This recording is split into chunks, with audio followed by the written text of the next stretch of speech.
Dunaway. Doesn't she look like that lady? That's Jane Goodall, right? Doesn't that look like her a little bit? A little bit. Yeah. Goodson moved to San Diego in 2022. The same year, she received a text message from a person reporting to be Keanu Reeves. Now, the Reeves impersonator then asked Goodson to send him a $500 gift card to prove she wasn't just interested in him for his money. That'll show him. Yeah, that's it. She said, quote, I did send it, but said I want to hear your voice. And once I heard his voice, I said, you're not him, and I blocked him. Later, however, she received a message from another person claiming they were the real Reeves. And the purported John Wick star told Goodson he felt, quote, awful that she had been the victim of a scam. The pair promptly began exchanging messages. Widower said she quickly began falling in love via text. Quote, he wanted to marry me. I was lonely. For the next 2 years, she corresponded with the man via text. Despite this, the senior sent money, gift cards, and Bitcoin, totaling more than $60,000 in value. Said once she ran out of money, they started getting mad, they turned hostile, and then they quit talking to her. And now she lives in her car. Oh, it's terribly sad. They started going like this. More banana. More banana. You didn't know who James Hetfield was, but you can remember like elements of that movie. Blows me away. That's Trash Today, brought to you by our friends at Mortgage Right. If you're looking for a new home, our friends at Mortgage Right here to help. So remember, whether you're looking for your final home, your first home, whether you have a big down payment or need 100% financing, 205-900-7200 or mortgageright.com. Okay, quick reaction, the final 7 minutes of the show here. James Franklin endorses Nick Saban as a college football commissioner. He says if we're going to have a college football playoff commissioner, I think it should be Nick Saban. Coming from a Big Ten coach, I think that's a big compliment. It is. There are a lot of problems with it. Like Saban has it so good right now. Why would you want? I know he loves the sport of college football. That would be the only reason. That he loves the sport? Yeah, if he really thought, I've got this master plan, I can implement it, everybody here, I've got this credibility, everybody's going to buy into it, I can change the game. There's no way he can do both. That in game day? No, because you would have to come across as impartial, right? Even if you're not. And, he has to show not necessarily some partiality on game day, but he's like picking against teams, and he couldn't do that. That's right. I think he's having too much fun to do it. I do too. My wife even... he was at the Alabama basketball game at 2 o'clock on a Sunday. Yeah. Well, he had nothing else to do. Nothing else to do. Weather was too bad to play golf. Course was too wet. My wife even said this the other day. I can't even remember which game day we were watching. It was while we were off, and she's like, that is a different Nick Saban. Yep. I was like, he's been a different Nick Saban. It looks like he's having the time of his life, and we've all heard varying reports of what he's getting paid to do that. It will be tough to pry him away from that for anything. Yeah, because I do think that the job of commissioner would be such a pain in the ass. There's so many headaches. And I just don't know. You would only have the power the conferences allow you to have. And I just don't know, like, even with a commissioner, is Greg Sankey willing to give up the power he has, even to a guy like Nick Saban? And then on the reverse of that, Tony Petitti with a big... From the creators of The Next Round comes 2 new sites, CoverCrimson.com and TheBarnAuburn.com. 2 team sites with the same excitement and information-driven content that you get every day on The Next Round. Live daily shows, recorded shows, free of charge, plus premium content with insider information starting at just $1. And it's the perfect gift for the Alabama or Auburn fan in your family. CoverCrimson.com or TheBarnAuburn.com. Sign up today. Start your day online with our website, nextroundlive.com, for the latest videos, podcasts, and college football stories. It's also a great way to stream the show or shop in the Next Round store. Stay connected by visiting nextroundlive.com. Take the Next Round anywhere you go with official Next Round gear. Buy yours today at nextround.store. Call the Next Round now at 205-734-0923. Jim Dunaway, Lance Taylor, Ryan Brown. Live from the Birmingham Racecourse Casino Studios, the Next Round, presented by Bud Light, is on now. All right, live show. We're with you all the way up to the kickoff of the Alabama game today. 11 o'clock. Check your local listings on our station here. It's on ESPN coming up at 11. So 2 hours of live next round with you. We'll talk about Auburn finishing up their non-conference basketball schedule, just how good the SEC is, the craziness in the NFL, some playoff scenarios. But we'll get you ready for the college football playoffs, which crank back up tonight, and then the 3 games tomorrow. But we start with Alabama and Michigan, the non-playoff marquee game of the day here. Let's just start off with, what happened yesterday on the show. The Alabama fans not happy with my thoughts. I thought you sort of agreed with me that you wanted to see Ty Simpson as much as you wanted to see Jalen Milroe in this game. No, I mean, look, I think Milroe deserves to be in there as long as he wants. Yeah. If he makes that decision, I think it is important for Alabama to get this win. I don't see a path to victory for Michigan. Yeah. Like, I think this is going to be an absolute bloodbath. Point spread keeps going up. Brown was telling me 16.5 now. Yeah, give me the team total for Michigan right now. Give me I know it's low. Yeah. But I'm just telling you out there. I know this is going to be boring for you if you're not an Alabama fan. Play the Michigan team total under with no Mullings. I don't know how they're going to do anything offensively. And I think Alabama will come out trying to prove a point. So played their team total under. You're not saying the whole game under. You're just saying the team total under. I like Alabama minus whatever it gets to. So Alabama is 16.5. You'll take them up to 1,000. Yeah. Alabama is 16.5. The actual total, the game total is only 45. And Bama's a 16.5 point favorite. Yeah, I know, but what is the team I'm total? I'm getting there. Let me team props. Which I think is like 10 maybe. So is it that low? You think Michigan will struggle to score double digits? Oh yeah, but this is one of those bets though. If you get a short field, if you get a muff punt from Alabama, that's the trouble you could run into. Yeah. It could be one, just fluke play. One mistake could put the total over. I don't have a team. I've got a first half line and a second half line. I can't find a team total at my book. But again, no Mason Graham, no Will Johnson, no Colston Loveland. I mean, all their first rounders are setting out. All of Alabama's are playing. Kenneth Grant, Booker, and Milroe are first rounders. They're playing in the game. Yeah, look, I think there's something if you're Alabama.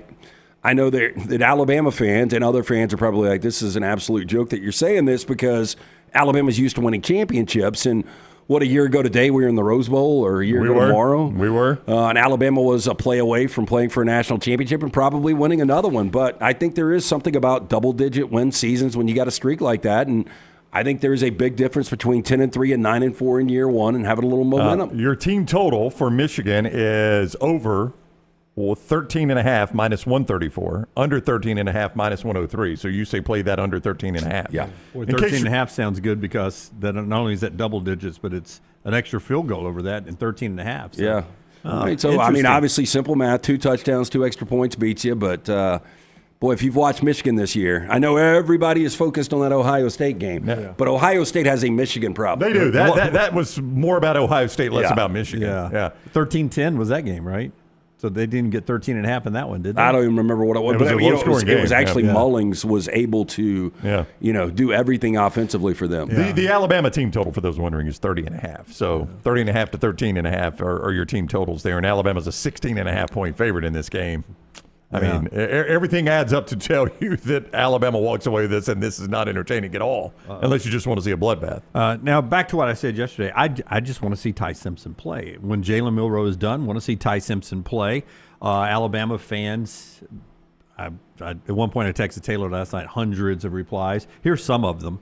If you want to just roll through a few of them that I pulled out. So this is for you saying, and Taylor and Scott sent it out on YouTube and Twitter, for you saying, hey, Jalen Milroe should pull a Cam Ward for the betterment of Alabama football, not for the betterment of Jalen Milroe. Okay. I thought I'm really surprised if people were against this because I thought a lot of Alabama fans wanted to see Tyson. So Cam Ward did it for the benefit of Cam Ward. You were saying Milroe should do it for the benefit of Alabama. Well, here's what Little T sent out with a video below. Thinks Jalen Milroe should follow in the footsteps how Cam Ward approached Miami's bowl game, play the first half, sit the second half.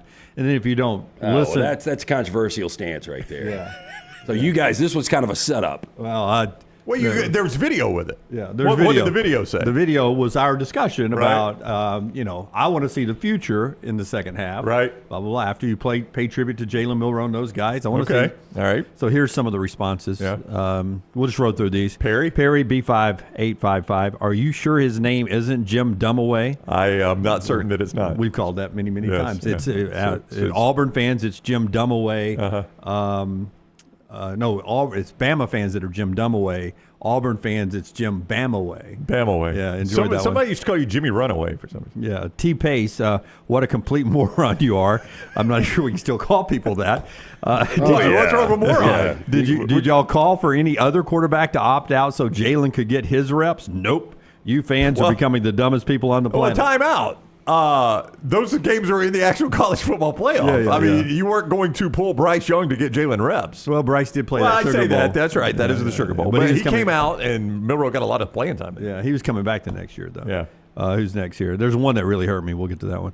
Alexander, I'm surprised that this doofus doesn't realize how ridiculous this sounds. If Ty is the one, then we will have a whole season to watch him take snaps at quarterback.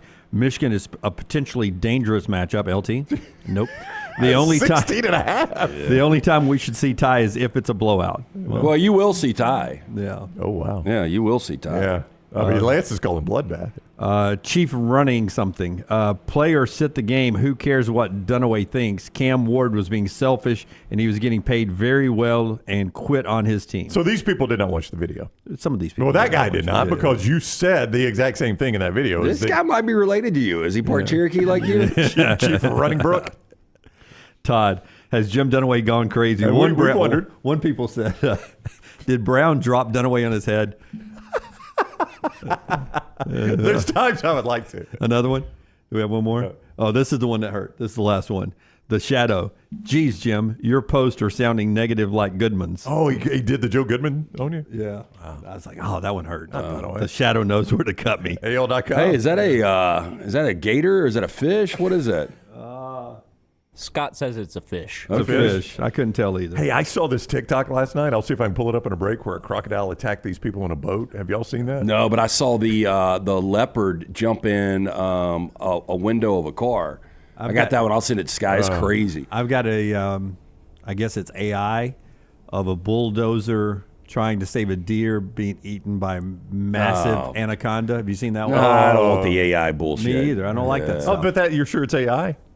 It's got to be. This leopard's not. There's no way there's a snake this big on the planet. No, this was this. I'm serious, Tyler. There's it depends on where it is. In the Everglades, they've got a bunch of ball pythons and Burmese pythons that aren't supposed to be there. Yeah, that's why they have the hunt every released. year. Yeah, they do the hunt, and they get like 100 at a time in the hunt. And this show actually called that way before they started having That's right. the hunt because They've we been eating the discussed. gators. Yeah, we discussed on this show, maybe our first year in 2010, that people that own those snakes that are releasing them in the wild are going to do us harm. Well, what was the year that somebody released the python and it was up in your neighborhood? Yeah. Well, it wasn't my neighborhood at the time. Yeah, but it was still. But remember, that was a big deal. Well, we yeah, were still but- downstairs. Yeah. Level 2. I want to say, Lance, that was around 2012, and we were talking about it a lot to the point that the homeowners association reached out. We're like, hey, and Can we buy some advertising? Well, you know, this is one of those things like the homeowner association, like if I've got a dog or a kid, I want to know. Yeah. It's almost like I watched this. I got baited into watching Right. this movie, The Program, on Apple. And it's how Congress, they're talking about, it's not UFOs now, it's, I forgot what it's called, like UNA. UAPs. What is it? UAPs. UAPs. And so there is this conspiracy that the government has been burying, other life forms for so long. Yep. And like my whole thing is like there were some legitimate, interesting parts, but I couldn't really take it seriously. Well, how much do you think the government should keep from us? That's what I was going to say. Like if there is if there's another form of life out there, we should know about it. Like that was going to be my point. Like if there's a snake in your neighborhood, you should know about it. If our government is holding back the fact that there is other life form out there, to me, that's a problem. yeah. So And I'm not saying they are or aren't, but you can make that decision yourself. But I'm just saying if there's a snake in my neighborhood, I want the HOA that I pay money to let tell me us, know. yeah. So there was a rumor that somebody had released a python in the lake. Yeah, I wasn't living in the neighborhood at the time. I now live in that neighborhood, so I want to be abundantly clear. It should not affect home prices in that neighborhood. Everything is perfectly safe there. We have no crime in that neighborhood. But Brown moved into that neighborhood right after we drove the home prices down with this story. Yeah. It was almost insider trading. If that thing is still alive, I can't imagine how big it is. Oh, it'd be massive. But the funniest one was Bubba, Bill Bussey from Rick and Bubba, lives in the same neighborhood. He called me at the time. He's like, look, I can't tell y'all not to talk about it, but I've been asked to call. I've been asked to call you and ask if y'all could just drop this story, please.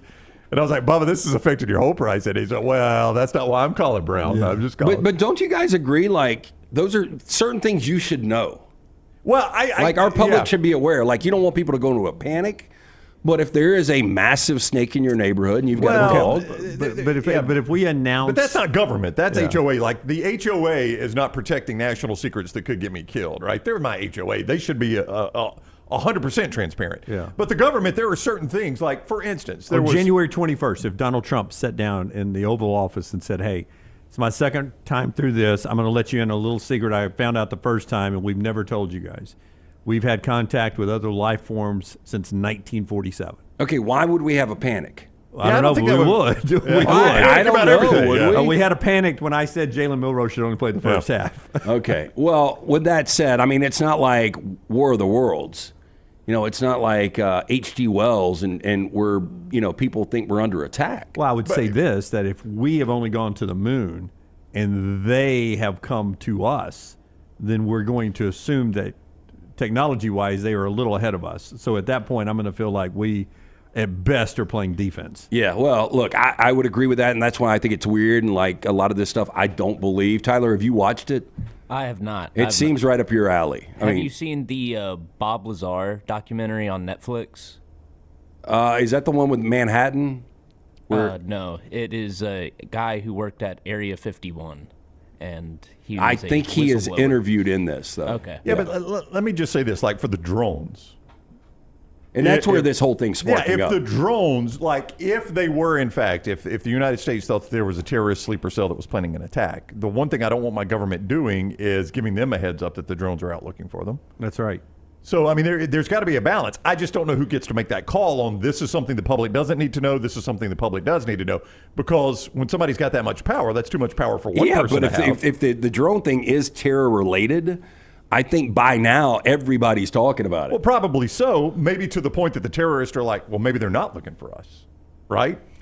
Maybe. I mean, so there are certain things that the government, like if the government's planning an attack on fill-in country here, right? I mean, they can't tell us, by the way, guys, y'all be prepared. In the next month, we're going to launch an attack on fill-in country here. Yeah. They got to keep some stuff from us. 12 o'clock East Coast, 9 o'clock Pacific. We're attacking, That's right, yeah. If we have breaking news today, it has been confirmed there was other alien life form out there, it would be the biggest revelation in our history, probably. Probably so. But I don't know how much it would affect the ball drop for me tonight. But you know the government confirmed that those videos of UAPs were from another planet, and nobody seemed to really care about it. Yeah, I mean, would that change your day? No, it wouldn't change my day at all, but I'll tell you what will happen is makes the ticker a lot more interesting during the playoff game tonight. That's true. Yeah, I'll pay closer attention to that. Breaking government says other life forms. Yeah. But LeBron James says he can play 5 to 7 more years.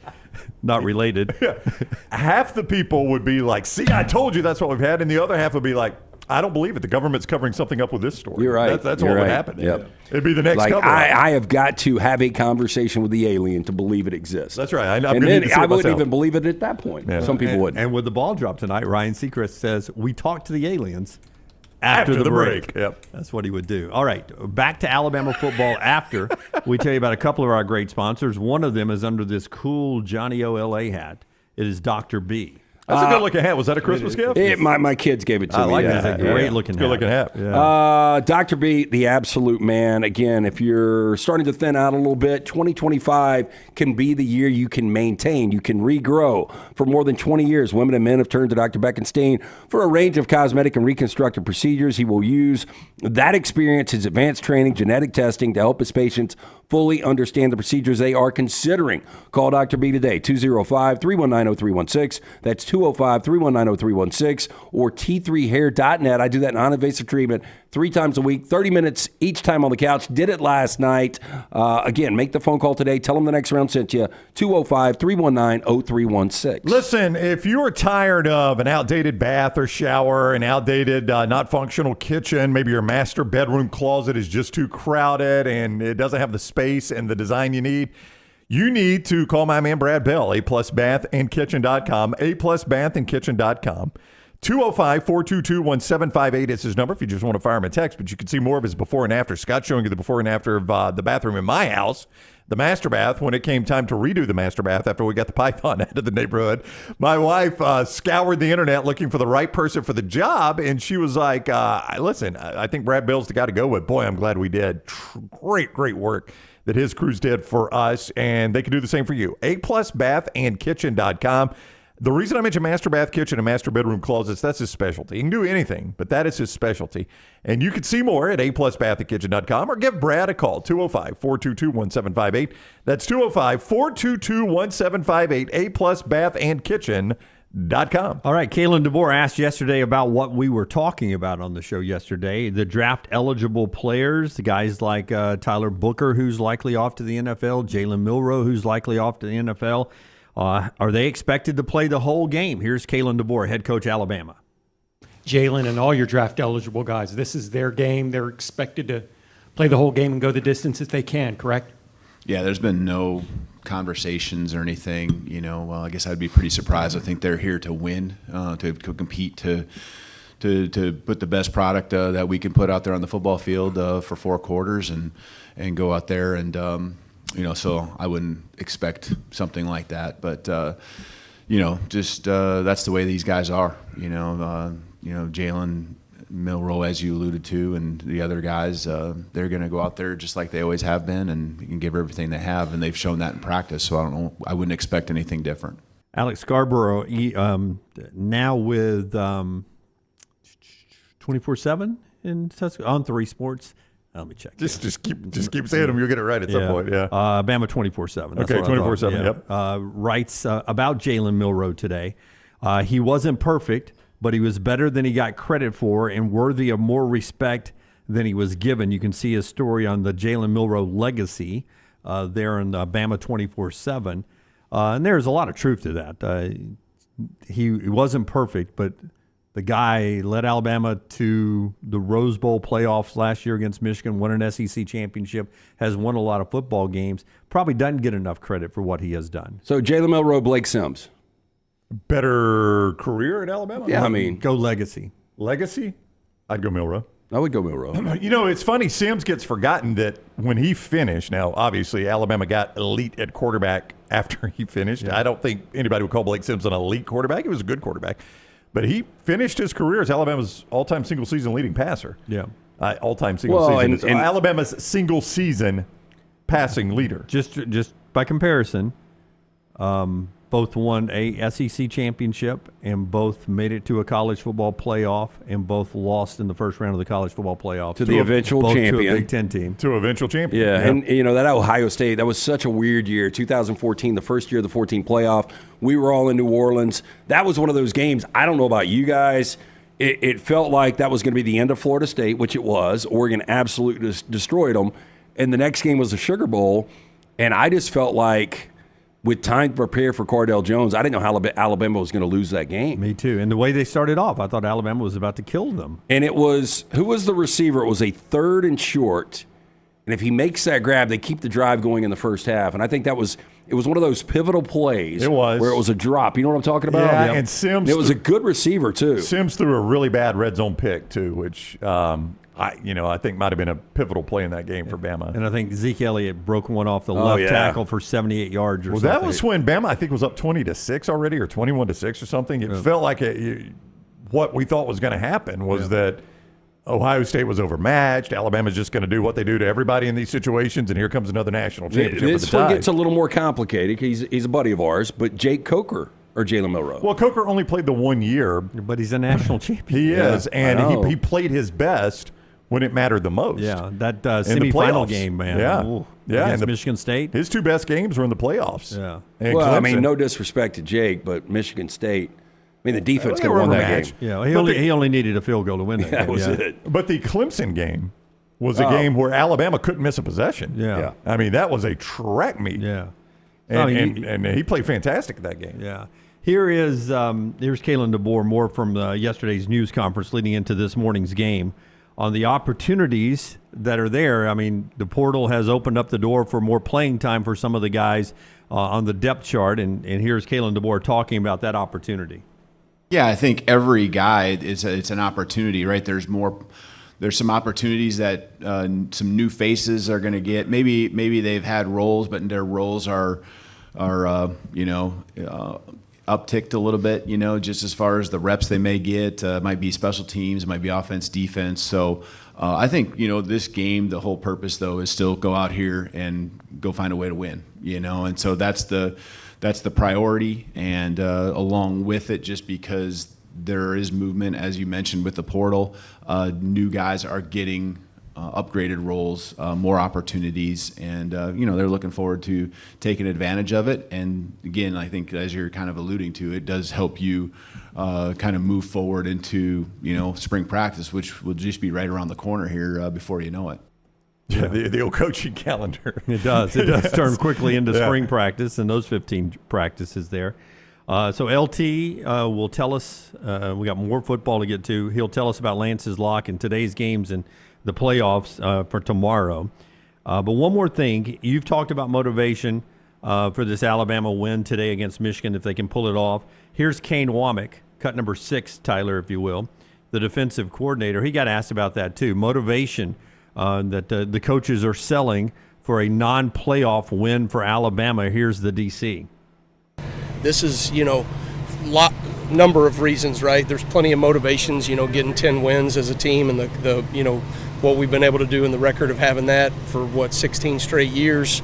The guys that were here a year ago, had a bad taste in their mouth last time they played Michigan, and then simply, the pride of doing the best they can, sending these seniors out the right way, and then to me, building momentum for the offseason is always critical in bowl games. This will be my 26th bowl game I've been a part of, whether it was be a coach's kid, a coach, a player, and they're all great when you win, and they're not very fun when you lose. So to me, it's all about winning the game and building momentum, for our program. And, year one for Kalen DeBoer, let's just go back to Washington. And year one, they go 10-2 in the regular season. They play in the Alamo Bowl. They play Texas. They never trailed in that game. And I think it was a business trip for Kalen DeBoer in Washington to build upon the next year where they get to a college football playoff. And I think that's going to be the mentality in this game, and I think it's been the mentality for the last couple of weeks, and I think Alabama will show up. I want to talk some about that guy right there, though, Kalen DeBoer, because I just looked this up while he was talking there. What's the most important defensive stat to you guys? We talk about this on the show. Scoring defense. Scoring defense, right? Yeah, I would say so. Scoring defense. Ultimately, if you can't score, you can't win. Yeah. Ultimately, you could give up 1,000 yards a game, but if somehow you keep them out of the end zone, it ain't going to get you beat. There are situations where I think scoring defense can be skewed. It can be, but I'm about to give you a 12-game sample. You would say it's probably not. But I'm just saying, if you could have one stat as a defensive coordinator where you can lead the country in, I will take scoring defense all day long. But I would say that oftentimes in modern day, like right now, current time, Big Ten scoring defense compared to, say, an SEC scoring defense, there's difference. But if you're just looking within the conference, those are like opponents. So scoring defense is very important. I can do it versus conference only. It goes up a little bit. Yeah. But everybody's does. To be fair, everybody's goes up when you go conference only. Yeah. When you take out the FCS games and things like that. I just But I think the Big Ten this year has been offensively challenged by a lot of those teams have sucked. I'll look at theirs in a minute, but Alabama's this year is 17 points a game. In today's college football, Yeah. I mean, if you would have told me Alabama gives up 17 per game, you thought they would be playing tonight or tomorrow. Well, I would have said 11-1. I think you actually said that, and I remember it correctly, and I think we all agreed. And I remember I left that day thinking, God, I don't want to watch a whole year of 42-32 games. But I felt like you thought this would be a year Alabama would have to outscore everybody. I did, yeah. And I'll tell you this: the defense played better than you expected. Yeah, and the offense wasn't as good as I thought they would be. Actually, I thought that the offense would be able to run the football more effectively. I thought you would get more consistency from Jalen Milroe. Yeah, Ohio State's got the best scoring defense of the two conferences combined. Theirs is slightly better than Texas, but once you get past that, it's pretty much the same conference. You know, if you just stack Big Ten and SEC together, that's the best Alabama scoring defense since 2017. Wow. Yeah. Hey, and let me add to that. That guy got destroyed a lot this year, but to put out the best scoring defense since 2017 might surprise a lot of people. The offensive line wasn't as good as I thought they would be, and I thought the receivers would be deeper. So really, all that is fair. Yeah, you can't give me an A on the offense. Yeah, all that's fair. All that is fair. One more thing to get to in this opening segment. No guest today, just 2 hours live leading you up to kickoff of Alabama and Michigan at 11 o'clock. So no guest with us today. Clay will be with us. He's our usual Tuesday guest. He'll be with us on Thursday.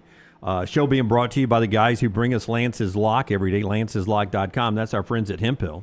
Lance's Lock yesterday, 4-4. We've got 13 plays up for you today. We've got 4 in college football, including tonight's college football playoff matchup with Boise and Penn State. We are 3-1 in the college football playoffs. We've been killing the bowls. We were 0-2 in football yesterday. We had Iowa. Disgusting, difficult loss. I was talking to Brown about it before the show. We had the 49ers last night. Dan Campbell just gets away with these fourth down calls. God, he is so fun to watch. It will get them in the postseason, though, I promise you. But we had a really good night at Hoops, so we ended up being 4-4 on the night. We bounced back with a huge day, 13 plays, always brought to you by our friends at Hemp Hill Services. Whether you experience plumbing, heating, or cooling issues in your home or business, they are ready to serve you. Call Adam, Chad, Andrew, the guys there. Tell them the next round sent you. Hard to stop a train, 205-229-2090 or hemphillservices.com. And our buddy Greg from Pell City and Storm Restoration Roofing. Before we talk about Penn State and Boise State tonight, let me remind you that a free no-cost roof inspection from our buddy Greg from Pell City and Storm Restoration Roofing is just one phone call away in 2025. All you have to do is call 205-542-3531, 542-3531, or Greg from Pell City on Facebook. Do yourself, your family, and your home a favor in 2025. Get that roof inspected for free from Greg from Pell City, 205-542-3531. One loose shingle can cause the problems. Roof inspections, storm replacement, storm damage replacement, anything on top of your roof, he can do it. He's got great relationships with insurance providers, and that helps you out in the long run. 205-542-3531, locally owned. It's Greg from Pell City and Storm Restoration Roofing. Tonight's game is Penn State and Boise. It's on ESPN. And it is a chance for James Franklin to get a back-to-back playoff big win situation. Yesterday, he gets asked about having to play a team, and nobody's really had an answer for Ashton Genty. Listen to James Franklin talk about Ashton Genty with RESPECT. Obviously, a running back like him, everybody all year long has gone into it with the same plan, and no one stopped them. But I think that's where you got to start. You know, whether you're a defensive guy and you're trying to make people one-dimensional, or you're an offensive guy and you're trying to make a team play in a style that they don't want to play in. That's what we all try to do. That's kind of where it starts. I've talked all week long about, you know, the craziest stat I've ever heard is 1,900 yards after contact. So it's impressive, but obviously, you know, most importantly, they're in this position because they got a great team, and obviously he's a focus point, but they got a great team. Two points off of this, and I want you to hear Spencer Danielson, the head coach at Boise State, if you don't know that guy's name. One is he was getting asked a question about Ashton Genty, and he was like, Ashton Genty is one of the best running backs in the country. And in the history of college football. Franklin interrupted him and said, in the history of college football. Yeah. Franklin said that. Franklin interrupted the question. I didn't hear that. In the history of college football. But yeah, he is. Like, I don't think anybody needs to, I don't know, downgrade what he's been able to do this year. He's 132 yards away from breaking the all-time record. Isn't it amazing? We are in this same week or That's weekend. Crazy, isn't it? Where you've got Saquon Barkley, which I have heard this morning from Adam Schefter that he is not going to play this week, which is, I think, which is crazy. That's team before. I know. Do you know he's got 30 fewer carries than Dickerson? Like, everybody's going to point at the 16 versus 17, even though, as you pointed out yesterday, Dickerson broke a 14-game O.J. Simpson record. That's right. In 16 games. Everybody's pointing 16 and 17, and Saquon's got like 30 or 40 fewer carries. Yeah, well, you give him 30 carries Sunday against the Giants. Giants. He breaks the record, yeah. Hey, and we just don't run the football as much as we did during Eric Dickerson or O.J. Simpson's period of playing football. I do think Genty will end up getting this record tonight. Now, I've got it coming up on 4 downs, but 132 yards, he breaks the all-time record, which I don't think that'll ever be touched in today's football. Do you guys? I don't. Who's got the record? I don't know. We keep Barry Sanders. We keep adding some games, and I'm going to look at carries. But we are getting further and further away from running the ball. Yeah, that's what I'm saying. Like, you go back to that Barry Sanders team, I think they were 8-4. Oak State, it was old school football, big neck roll. Yeah. So Sanders had 344 carries in 11 games for 2,628 yards. I don't think that Ashton's had that many. 344 is the number. Ashton this year's had 344 carries. Yeah. So he's already at the carry number. But, I mean, my gosh, if you had given Barry Sanders 3 more games, because Genty's about to play his 14th game, if you'd given him 3 more games, he might have rushed for 3,000 yards that year. Yeah. Same amount of carries, though. It is the same amount of carries, but I'm saying if you gave Sanders – I mean, he had 2,628 yards in 11 games. If you gave him 3 more games, he would have rushed for 3,000 yards. That's insane. And just for the record, Barry Sanders' time at Oklahoma State was Big 8, if I remember correctly. It was. That included Oklahoma, Nebraska, and Colorado. Yeah. I mean, it wasn't a great it was a fun conference. I don't know that it was a great conference. No, he was going against better competition, no doubt. Oklahoma, Nebraska, and Colorado were pretty good. Oklahoma, Nebraska definitely were. They were 10-2 that year. And real quick, I will say to defend, and I don't know what he did. I'll look it up. But that was before bowl games factored into stats. So he does have 1 more game, Sanders does, hanging out there that he didn't get credit for. I'll see if I can find what he did in that bowl game. So pretty interesting. Penn State's never lost in the Fiesta Bowl. They're 7-0. Boise's never lost in the Fiesta Bowl. They're 3-0, so something's got to give. Maddox Madsen is going to be the difference, though, if Boise can pull off the upset. And this would be an awful loss for James Franklin. But Maddox Madsen is the only quarterback that has thrown for over 20 touchdowns and committed less than 5 turnovers. Yeah. He's if he can figure out the Penn State defense and they can protect him to give him a little, second punch off of what Ashton Genty can do, then that gives Boise State a fighting chance tonight. Here is the Boise coach, Spencer Danielson, on how good Genty is after contact, making that first person not bring him to the ground. I mean, Ashton Genty, and I've been very open about this just to make sure everybody kind of sees behind the veil, like how great of a young man he is, how hard he works. And that's what he's done since he was a 17-year-old early enrollee freshman, do it against the starting defense when I was the defensive coordinator, getting really upset with him. I mean, he's been doing that this whole time and trains at that type of standard. I mean, it's January, last offseason, and he's the guy on the blue, in the snow, with his shirt off, doing tug-of-war against the rest of his teammates, running them all around the field. I mean, that's how he trains, and he's built for that. But like to Coach Franklin's point, it takes a team. And Ash will be the first to tell you that. It takes the offensive line, the tight ends. I mean, our receivers, it's mandatory to block on our team. Like, I mean, we were a run-first operation with compliments off of it. And so there's a lot of pieces that go into the success that Ashton's having. Not taking anything away from Ash. I mean, there's been multiple times where there's been 11 guys that have a shot at him and don't get him down, but it definitely takes a team. Can I say this about him, man? Year one, we talk about all these coaches that were up for Coach of the Year.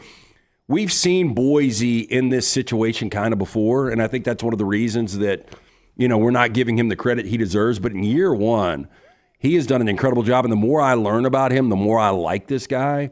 Players absolutely love him.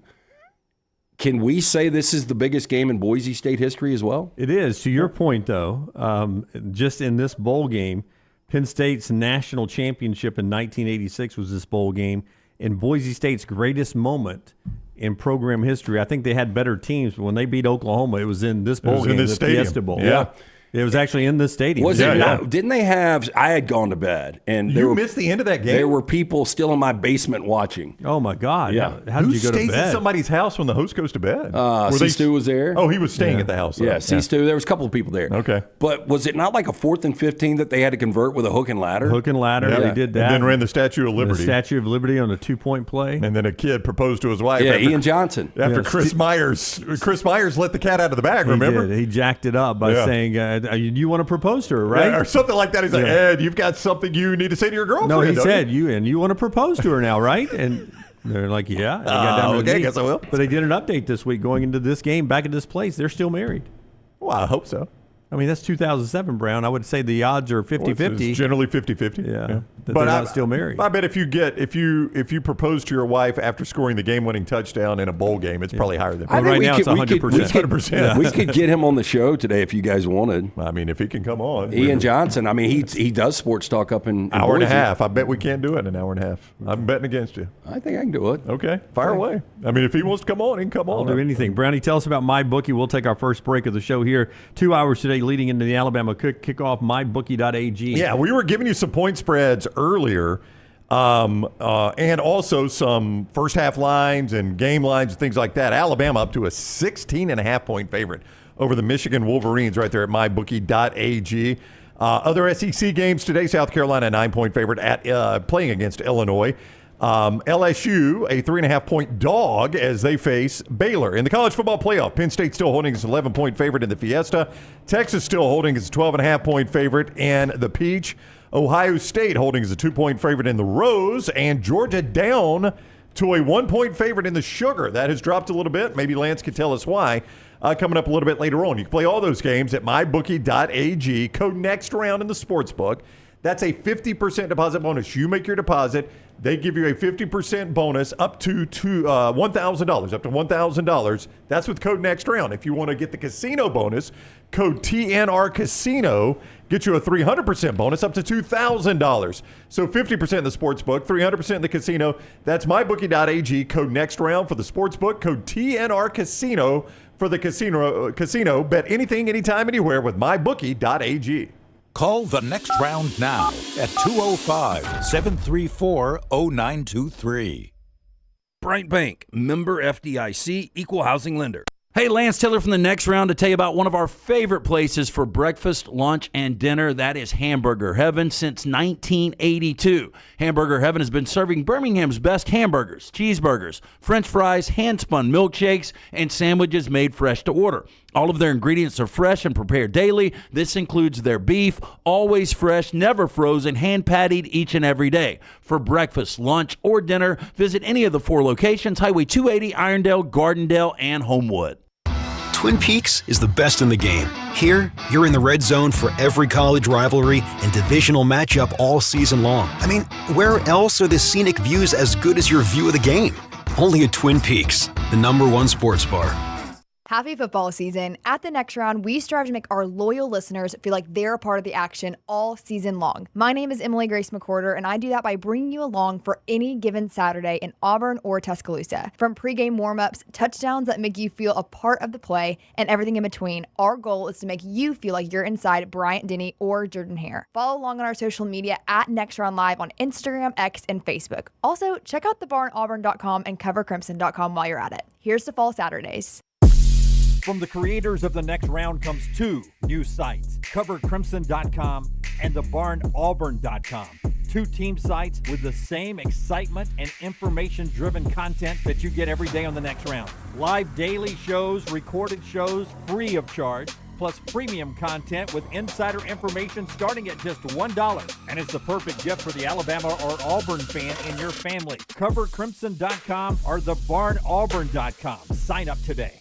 Follow Next Round Live on Twitter, Instagram, Facebook, and YouTube. The social media team at Next Round Live is dedicated to giving you daily news conferences and practice video from UAB, Alabama, Auburn, and around college football. Follow and compare to the sites you used to visit. You'll also get the latest highlights and news from the Next Round Daily Show. Turn on the notifications so you don't miss a thing. Next Round Live on Twitter, Instagram, Facebook, and YouTube. See more at nextroundlive.com. By now, you guys know how I feel about my fashion. However, did you know that I care about your fashion choices? Cargo shorts are out, flip-flops are only appropriate on the boat, and please throw away that stained t-shirt from college. You may be thinking, EG, that's all I own. What do I do? Here's what you do. Go to nextround.store and fill your cart with a wardrobe that is approved by me. Stock up on logo t-shirts, hoodies for football season, and hats for every day of the week. Trust me on this one and head over to nextround.store to get stocked up for this season. Just because you've quit going to the gym, it doesn't mean that you have to quit gym altogether. Dunaway, that is. With our Next Round podcasts open 24/7, 365, you can access gym anytime you'd like. While you may have done away with your treadmill routine, our version of Dunaway is standing by ready to get you back to your absolute best. Find all that lovely Jimmy D-led content on Spotify, Apple Podcasts, Google Podcasts, and in the podcast section of nextroundlive.com. This message is sponsored by Jimmy Crypto Inc. and Jimmy Crypto for President. This hour of The Next Round is presented by the Birmingham Racecourse Casino, now featuring 7 days of giveaways with your chance to win a share of up to $125,000. The more you visit the Birmingham Racecourse Casino, the more chances you have to win.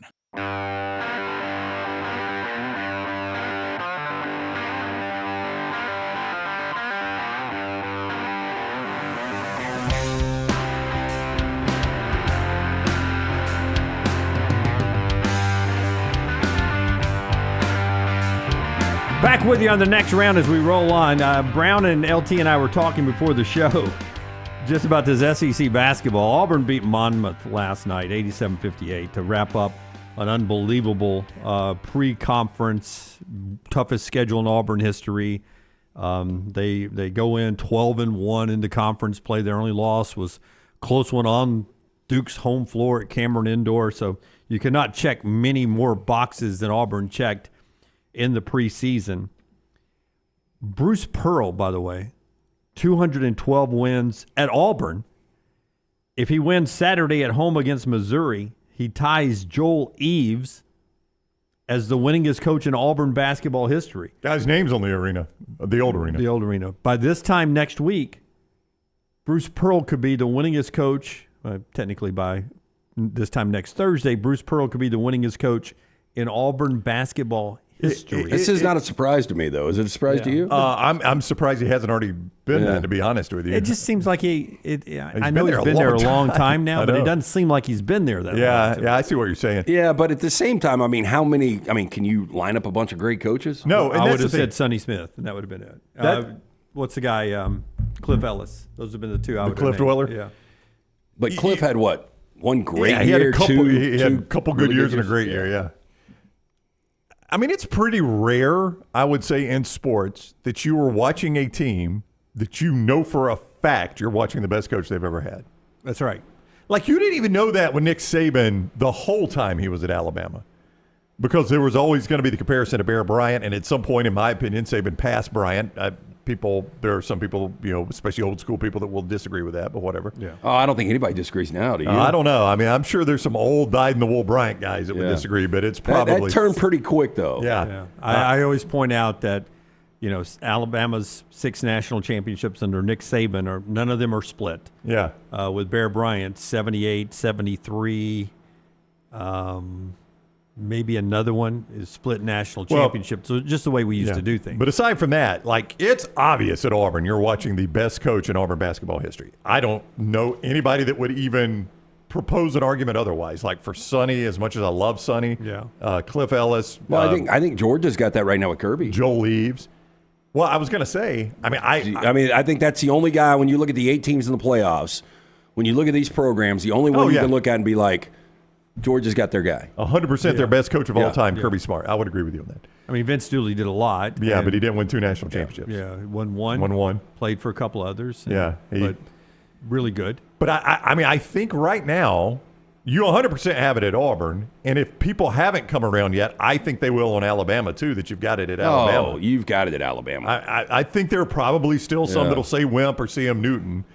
But we are in a period of time where Auburn obviously has their best basketball coach in the history of the school. There is no argument. And I think Alabama does too with Nate Oates. And I think as he continues to do what he's doing, there'll be less of an argument against him, if there is one right now. Is that the first time in history that like a big-time brand like that has had the best basketball and football coach at the same time. Because for a period, Nate and Saban, yeah. I assume you were not talking about Hugh and Bruce. Or Harsin and Bruce or Gus and Bruce. Yes, you can make the argument with Urban Meyer and Billy Donovan. I guess you could make that. Did they cross? They did. Oh, they were together, yeah. They were together, but you run into the Spurrier-Urban argument, which is difficult. Yeah. There's no doubt about Billy Donovan. That's a no-doubter. His name's on the court. Well, was Spurrier there when Donovan won his 2 national championships? No. No, he was. Spurrier was there when he played for his first. Yeah. So I guess either way, that one works. Yeah. But I bet you can't find another one. You know you're going to stumble into some random ones. Well, let me ask you this. UCLA's best football coach of all time. I mean, for me... Is it Terry Donahue? It would be Terry Donahue. Did he ever cross over with John Wooden? He did not. I don't know. No, probably not, because he was mid-'80s, right? Yeah. Late 80s? Didn't he coach Neuheisel? When did Neuheisel play? Neuheisel played in the 80s. Yeah, so probably not. I mean, in program history, it's going to be crazy because I would say North Carolina, you had Mac Brown and Dean Smith were there at the same time. They were. Yeah, and that might be it. And Mac's first time around probably was So North there's Carolina. probably more examples of this. Yeah, but on elite levels, no. Yeah. No, not on elite levels. But, I mean, Pearl is obviously the best. I would contend. Does that UConn have their best combination? Jim Mora or who was the coach when Jim Calhoun was there, though? It was Randy Edsall. Yeah, that might be it. Yeah, one of them took him to the Fiesta Bowl, right? Randy Edsall, yeah. I make the case, and I've been shouted down by the Bobbies of Homewood. Well, maybe Bobby agrees with us. I don't know. But I made the case that Bruce Pearl's the best coach in Auburn history, period. Right. Now, people will go swimming and diving. Look, guys, we're not going to put that in this category, okay? Let's just talk about premier sports. I don't know if Bruce can watch be that vacation. unless he wins a national championship. What Auburn coaches won a national championship that you would put in that category? Yeah.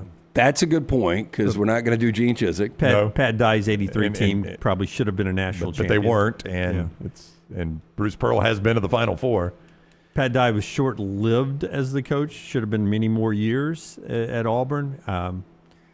I still think I put Pat Dye. I mean, Chuck Jordan won a national championship. I don't think you can be known as an elite coach without winning a national championship.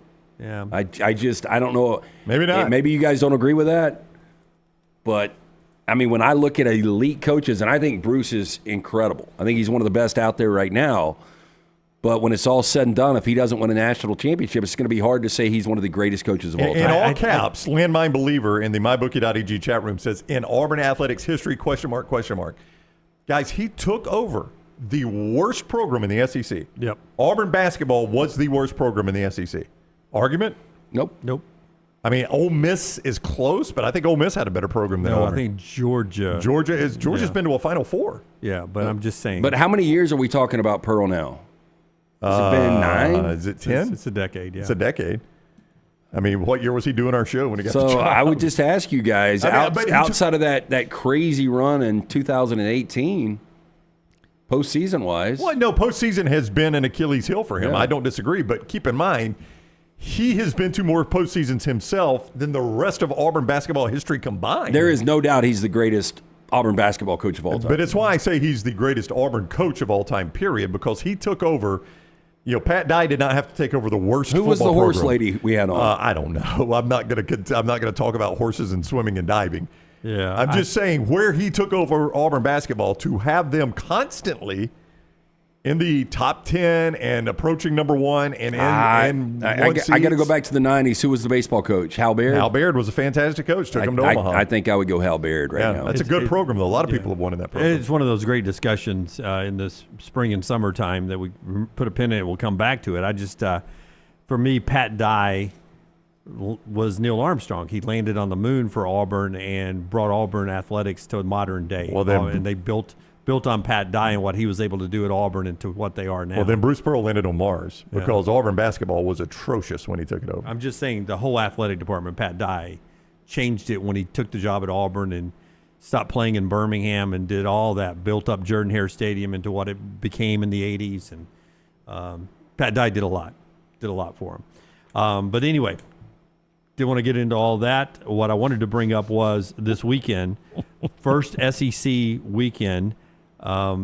You've got a schedule that is unbelievable here.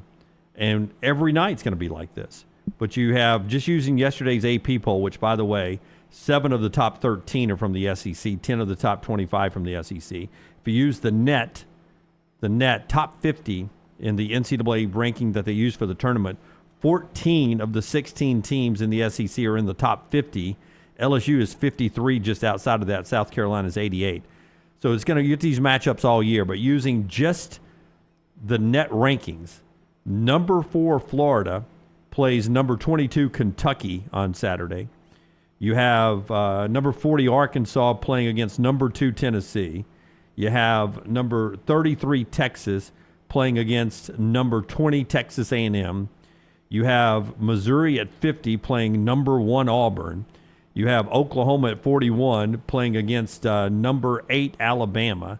And you'll get those all year long. It's just going to be quad 1 versus quad 1 all season long.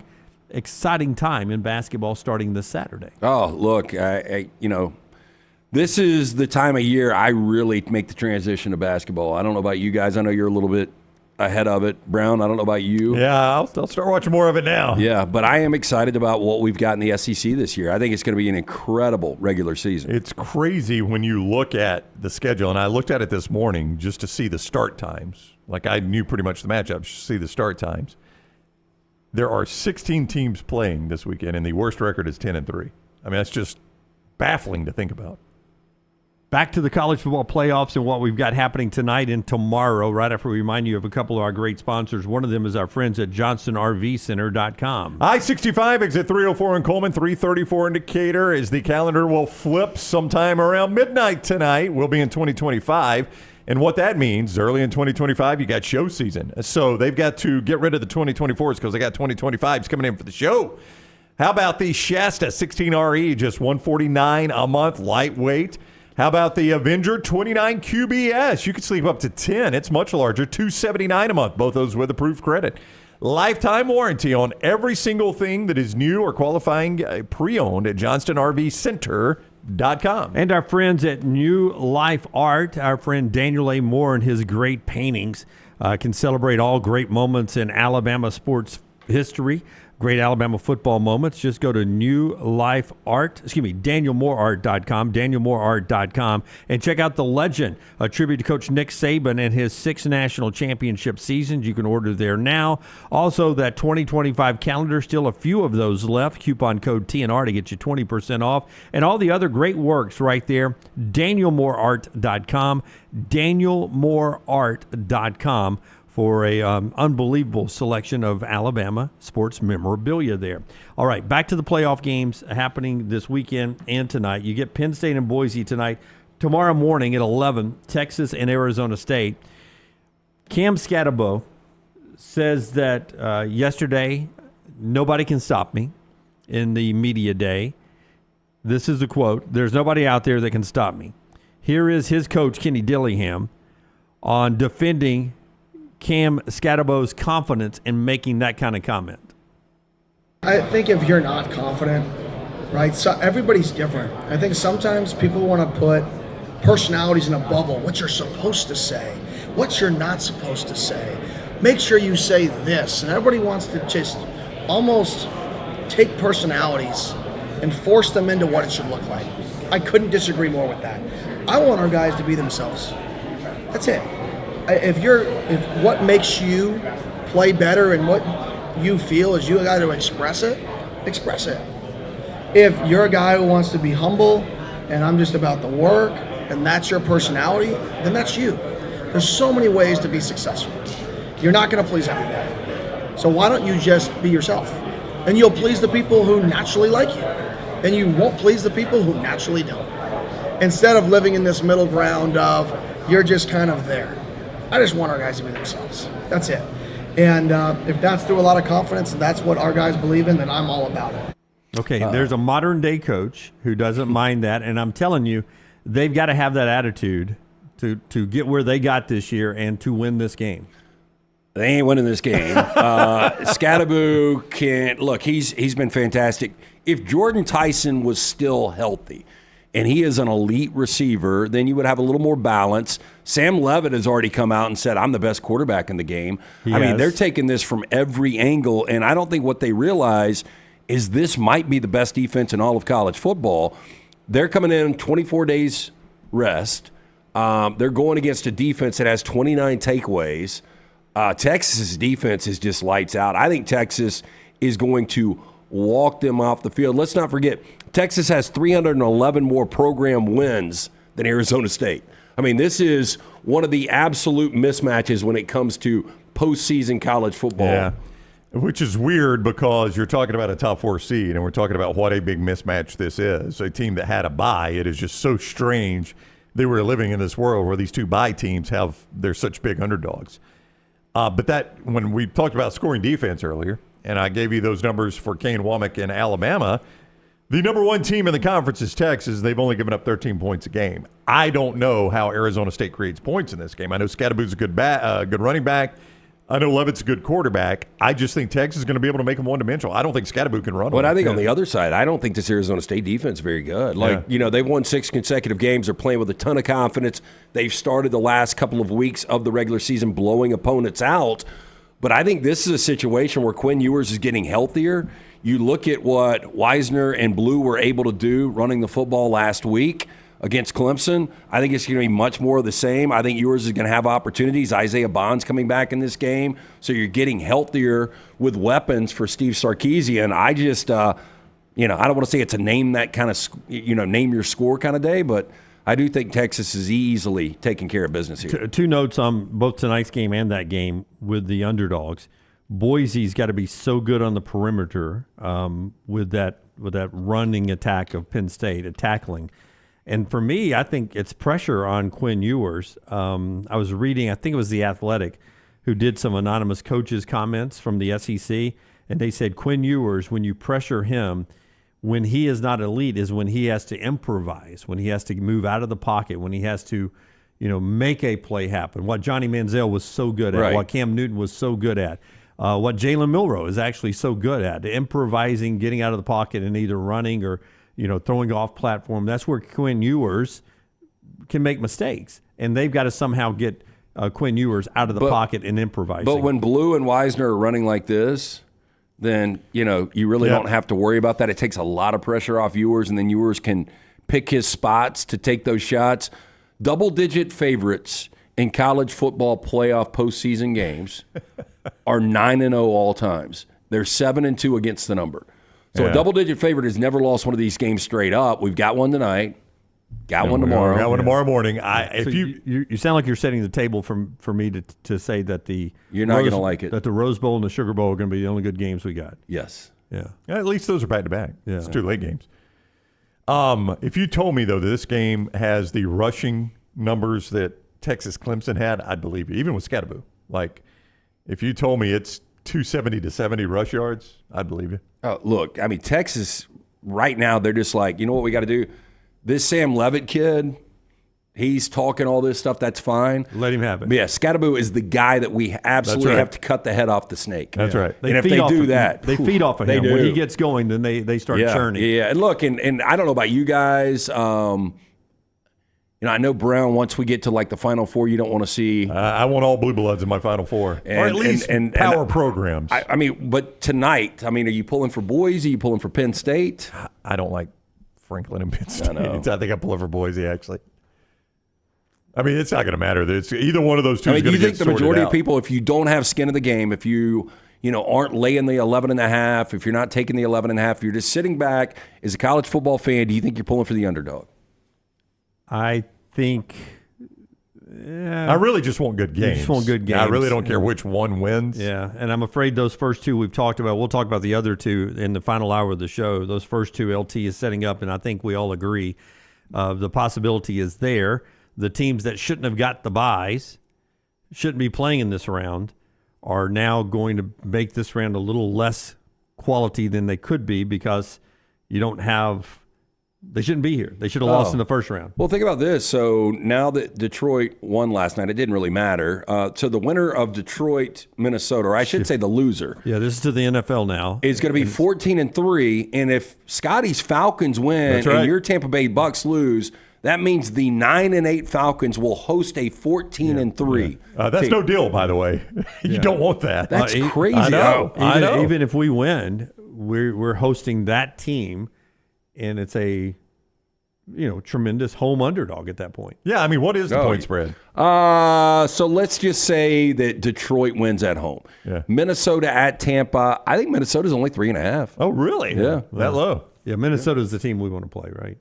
I don't know. I mean, you guys are good, though. Yeah. I mean, that's like, I think Tampa's kind of sneaky good. Got a little behind here. I want to tell you about a couple of our sponsors, and we'll get to the other stuff I wanted to get to in this segment coming up in the next segment, final hour of the show. A couple of our sponsors here include our friends at Way to Wellness, your journey to healthy living. Way to Wellness, Leslie and her board-certified team. I was by there yesterday, and just tell you the response from the next round audience. I walked in, 11 people in the waiting room waiting to get back there to have their consultation with Leslie or to get checked in with Leslie and that board-certified team. Tremendous response from you guys because it all works. It's the best plan out there. Aplanforme.com. Everything's designed specifically for you. Aplanforme.com. Way to Wellness, your journey to healthy living. The meal replacements, which are so popular, so too the injection therapy. They've got it all for you. Different ways to lose weight and get into shape. It is aplanforme.com. Way to Wellness, your journey to healthy living. Also, our friends right there at New York Butcher Shop LT. I am going to be stopping in to see Jim and our friends, picking up some steaks for tonight. Ooh, maybe some of those goat cheese mashed potatoes. Have you ever done those? Yes, I have. Pork tenderloins for me. With the new year, you got to eat a little pork. Have you already called them in? I have not. Yeah. But I'll be doing that later today. Anything you want, though, fresh meat, specialty items, great selection of wine to break in the new year, fantastic desserts, 2 locations, the original Cahaba Heights, Highway 119 in Greystone, rare quality, well-done service, New York Butcher Shop. And one other thing I wanted to get to in this segment because we won't get back to it. LT probably of the show has the biggest fear of flying, right? That's fair? That is fair. I was really good this past week, though. But of all the show, yeah. I'm next, Yeah. and then there's Brown. Yeah. Gonzaga's basketball team had what, with the way the industry is now with I just don't think it's as button up as it used to be. The flying in America used to feel like a lot safer than it is now because of cutbacks and this and that. Yeah, I don't think the airlines care about the customers nearly as much. Yeah. The Gonzaga basketball team's charter had a close encounter at LAX, and not with aliens, with another plane. Brownie, this was scary, and the FAA is actually looking into this. Yeah, so Scott is showing you the photo. The plane on the ground is the Gonzaga team charter. The plane in the air is the Delta commercial flight, and the Gonzaga team charter on the video is taxiing out to the runway right in the path of this plane that's taking off. And a very quick thinking and maybe life-saving air traffic controller tells the Gonzaga charter plane, stop, which prevents it from actually rolling in the path of the departing plane. That could have been disastrous. 100%. 100%. Here's the I'll show you the video, Lance. We can't show the video because of copyright situations, but as the Delta plane starts to take off, the Gonzaga team charter is rolling out, and an air traffic controller probably saves lives. I mean, if those planes clip, God only knows what's going to happen. I mean, they're both full of fuel. Yeah. I'm going to say that's close. That's close, isn't it? I'm going to say that it's going to end up being okay because it looks like we're going to just clear the wheels. I think you're right. I think the Delta is just going to make it over the top. Yeah, but it's too close. We should never be in this situation. Yeah, it's too close. I mean, this is Breaking Bad. I forgot what season it was. Now that actually happened in the sky, but yeah. That's bad news. Yeah, I don't think we know half the ones that almost happened in the sky. All right, one more hour to go, not a full hour. We've got 57 more minutes to go before the Alabama game. Short show today, and then we'll all tune in to watch Alabama and Michigan in football. We come back on the other side on the show that's brought to you today by our friends at Champy's World Famous Fried Chicken. Champy's Chicken, they always bring you the final hour of every show, whether it's at 11 o'clock Central or 10 o'clock Central, and they are open for lunch today. Champy'sChicken.com, Champy'sChicken.com. Highway 119 in Alabaster. Go by and see Sterling and the crew. They will take care of you. Unbelievable customer service, tremendous human beings, and better at serving food, including those Mississippi Delta recipe tamales. There's only one Champy's Chicken, Highway 119 in Alabaster. Go see Sterling and the crew. Follow The Next Round on Twitter, Instagram, and Facebook at Next Round Live. Buying that perfect home is one of the most important financial decisions you'll ever make, so it's crucial that you have the right partner to help you through the process. Hi, I'm Lisa Zeig, Vice President Mortgage Loan Officer for Bryant Bank, and I'm here to tell you that we are that partner, making it easy to buy with confidence. We offer a variety of mortgage products to fit your unique home buying situation. That kind of hassle-free approach might not be what you'd expect from a bank, but it's exactly what you can expect from us. Give me a call today or visit one of our 18 offices across the state of Alabama and let me show you what banking beyond expectation is all about. This hour of The Next Round is presented by the Birmingham Racecourse Casino, now featuring 7 days of giveaways with your chance to win a share of up to $125,000. The more you visit the Birmingham Racecourse Casino, the more chances you have to win.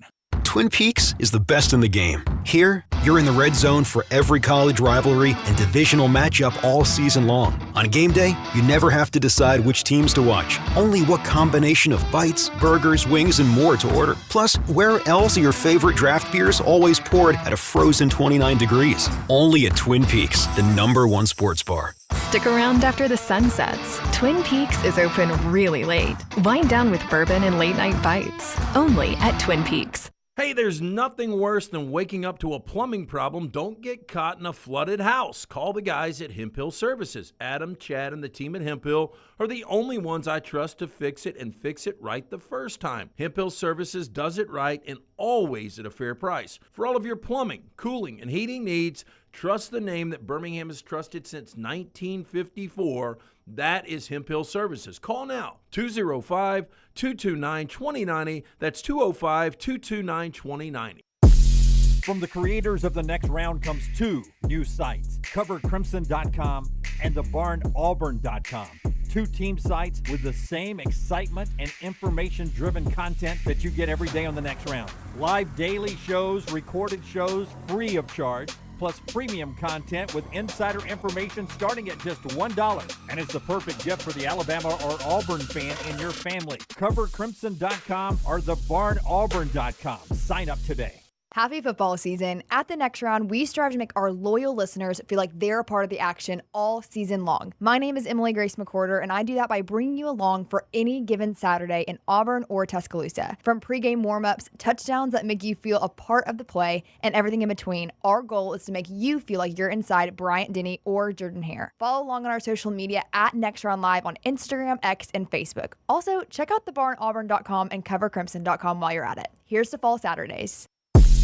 From the creators of The Next Round comes two new sites, CoverCrimson.com and TheBarnAuburn.com.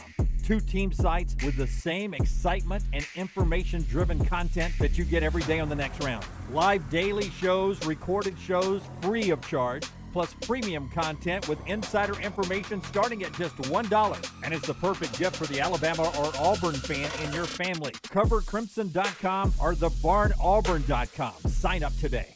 Follow Next Round Live on Twitter, Instagram, Facebook, and YouTube. The social media team at Next Round Live is dedicated to giving you daily news conferences and practice video from UAB, Alabama, Auburn, and around college football. Follow and compare to the sites you used to visit. You'll also get the latest highlights and news from the Next Round Daily Show. Turn on the notifications so you don't miss a thing. Next Round Live on Twitter, Instagram, Facebook, and YouTube. See more at nextroundlive.com. This hour of The Next Round is presented by the Birmingham Racecourse Casino, now featuring 7 days of giveaways with your chance to win a share of up to $125,000. The more you visit the Birmingham Racecourse Casino, the more chances you have to win. Jim Dunaway, Lance Taylor, Ryan Brown. Live from the Birmingham Racecourse Casino Studios, The Next Round, presented by Bud Light, is on now. Hey, by the way, a couple of guys coming back to school. I didn't get to it yesterday. LSU's Harold Perkins coming back to LSU. They've had a good portal down there. Clemson's Cade Klubnik coming back to Clemson. That's big. He played better. Well, you could make the argument. I'm just thinking out loud here. With no run support against Texas, he had a good game. Oh, yeah. No, Cade Klubnik's legitimate. By far the best quarterback, not even close, since Trevor Lawrence. And I think he's kind of in that realm. He's not Deshaun Watson. He's not Trevor Lawrence, but he's close. Yeah. But top 3, 4, 5 quarterback in college football next year coming back. Gives him at least a foundation to build on. By the way, Missouri winning yesterday. Back-to-back 10-win seasons for Missouri for only the 3rd time in program history. But listen to this, pointed out by our buddy Tony Barnhart, Mr. College Football. Georgia, Texas, Missouri, Tennessee, they've already got 10 wins. If Alabama wins today, if Ole Miss wins and South Carolina wins, that would give the SEC 7 10-win teams this year.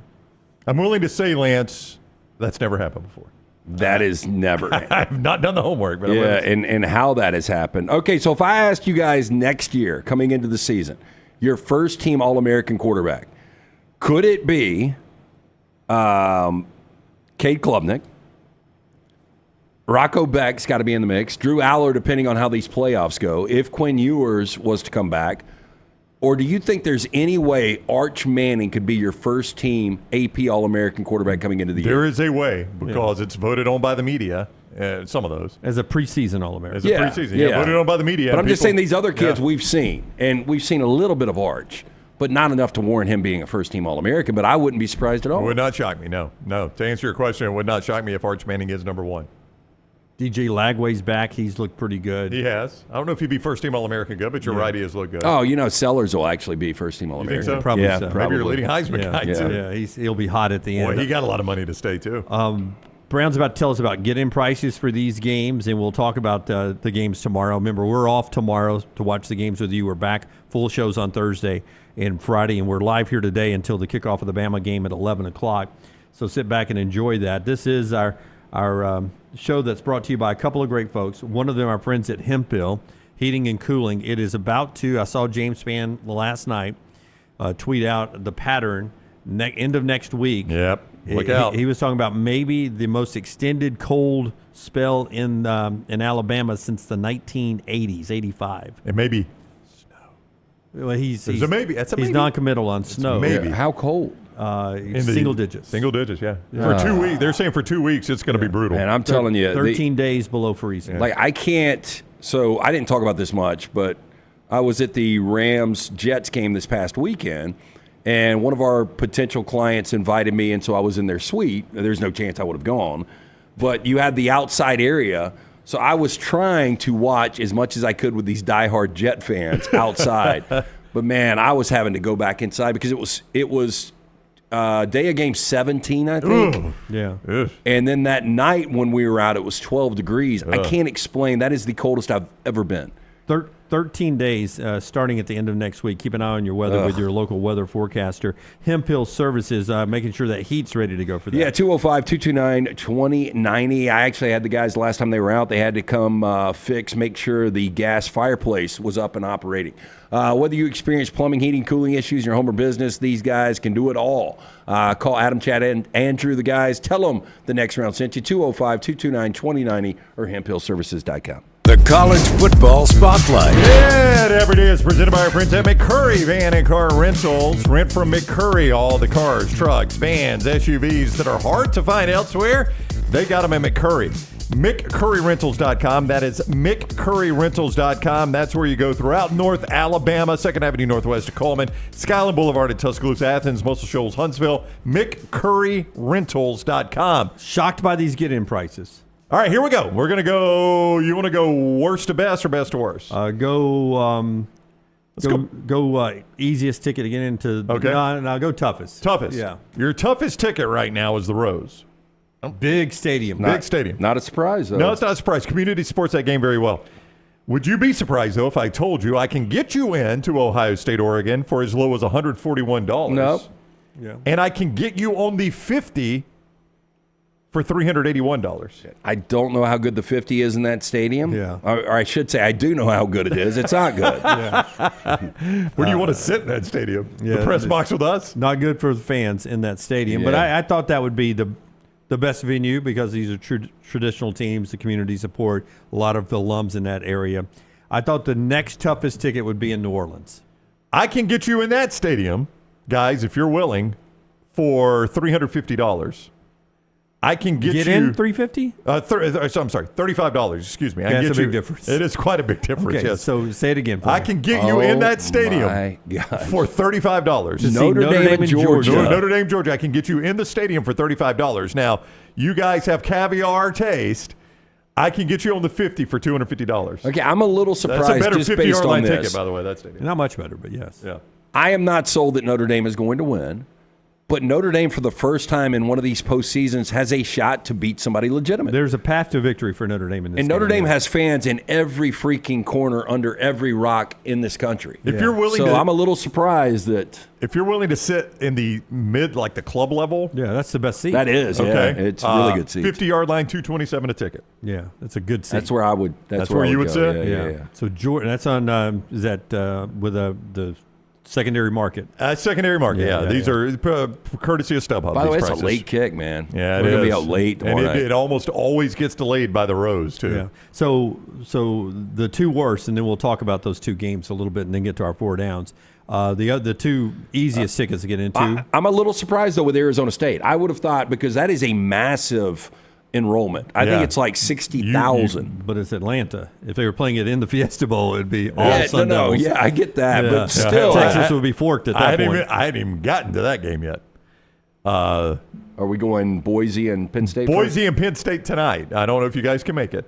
I can get you in the stadium for $35. I'd rather be on my couch. It's a crappy stadium. I can get you on the 50 for $200. Yep. Tonight. And then finally, this is the one that's drivable for us. There's the Peach Bowl tomorrow. I can get you guys, if you want to, go see Texas and Arizona State. Lance has told you it's going to be a phenomenal game. I could get you in for $18. Oh, no. $18. I could get you on the 50 for $170. Wait, so a beer is going to cost me maybe more than the ticket? Well, low prices in that stadium. That is the one stadium where that's not the case. Luckily not at Arthur Mercedes-Benz. Blank has done us a favor. I mean, these prices are outrageously low on the secondary market, which makes you wonder, is this round going to be on campus one day? Yeah. If you see a bunch of empty seats. These bowl games these 6 bowl games that host this round in the semifinals are pretty important to the history of college football. So you guys, let's just say that these games were on campus. Arizona State, that would be a complete hard sellout. It would be a hard sellout with a good secondary market price in Sun Devil Stadium, yes. Oregon obviously would be a massive sellout. It would be easily sold out. Well, they'd all be sold out. Athens would be a really tough ticket. Notre Dame and Athens? Yeah, but Penn State, I don't think there would be. I think that would be an easy one to get into. Penn State, Boise? Yeah. Well, I guess it would be in Boise. No, it'd be in Boise. Yeah, it'd so be a hard sold sellout. Yeah, 32,000 fans. 15, Tyler, cut number 15. We'll do 15, 14, 13 here. Talk about the games tomorrow and then get to four downs. Kirby Smart getting asked about the Georgia Bulldogs as they get ready to play Notre Dame. I'm worried about this game as an SEC guy. There's no Carson Beck. And Kirby believes that this Notre Dame team is built like an SEC team. And he gets asked now about also having his backup quarterback. What makes Gunnar Stockton a good quarterback, Kirby Smart? What makes Gunnar Stockton a good quarterback? Well, I think the number one thing a quarterback has to have is decision-making skill. Number one, he makes really good decisions. Number two thing for a quarterback is accuracy. Not necessarily arm talent, but accuracy. He has accuracy. So decision-making is a skill. Accuracy is a huge skill. Athletic ability and talent probably takes over third. He has those traits. All the intangibles in terms of toughness, character, embody what he was raised on. His dad was a really good football player, played at Georgia Southern. He's been raised around football. He's a coach's son. All the players play harder for him. You know, do you make the players around you better? Is what you look for in a quarterback. I think he raises the skill level of everybody around him because of who he is. So that's my reason for believing he's a good quarterback. Two things Kirby said there. One was accuracy, not arm talent. So to me, he's telling us that Gunnar Stockton does not have Carson Beck's arm strength.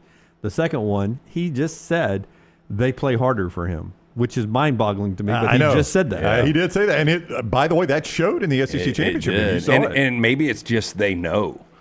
Like it's kind of a sad indictment, but maybe they know they've got to play harder. Did you see Saban, what he said about Gunnar Stockton on the McAfee show? I did not. I did not know this. He said, he played at Rabun County, Georgia, and he said that's very close to where our lake house is. And he goes, I've actually known this family for quite a while, and I've known this kid since he was very young. We wanted him at Alabama, which I thought was interesting that I did not know Saban's family had a relationship with the Stockton family, and Georgia ended up getting him.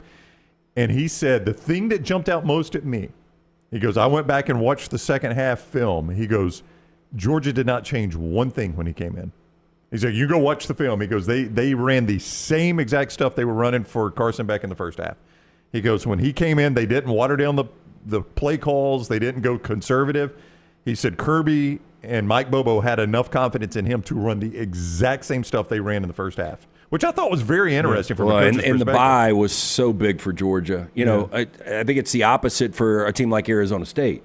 But I think for Georgia to get everything implemented, really get Stockton, getting these reps, everybody getting comfortable with him. And probably for him to come out of concussion protocol. Dude, that hit. Yeah. So do you think he would have played if his helmet hadn't come off? He'd have stayed in the game.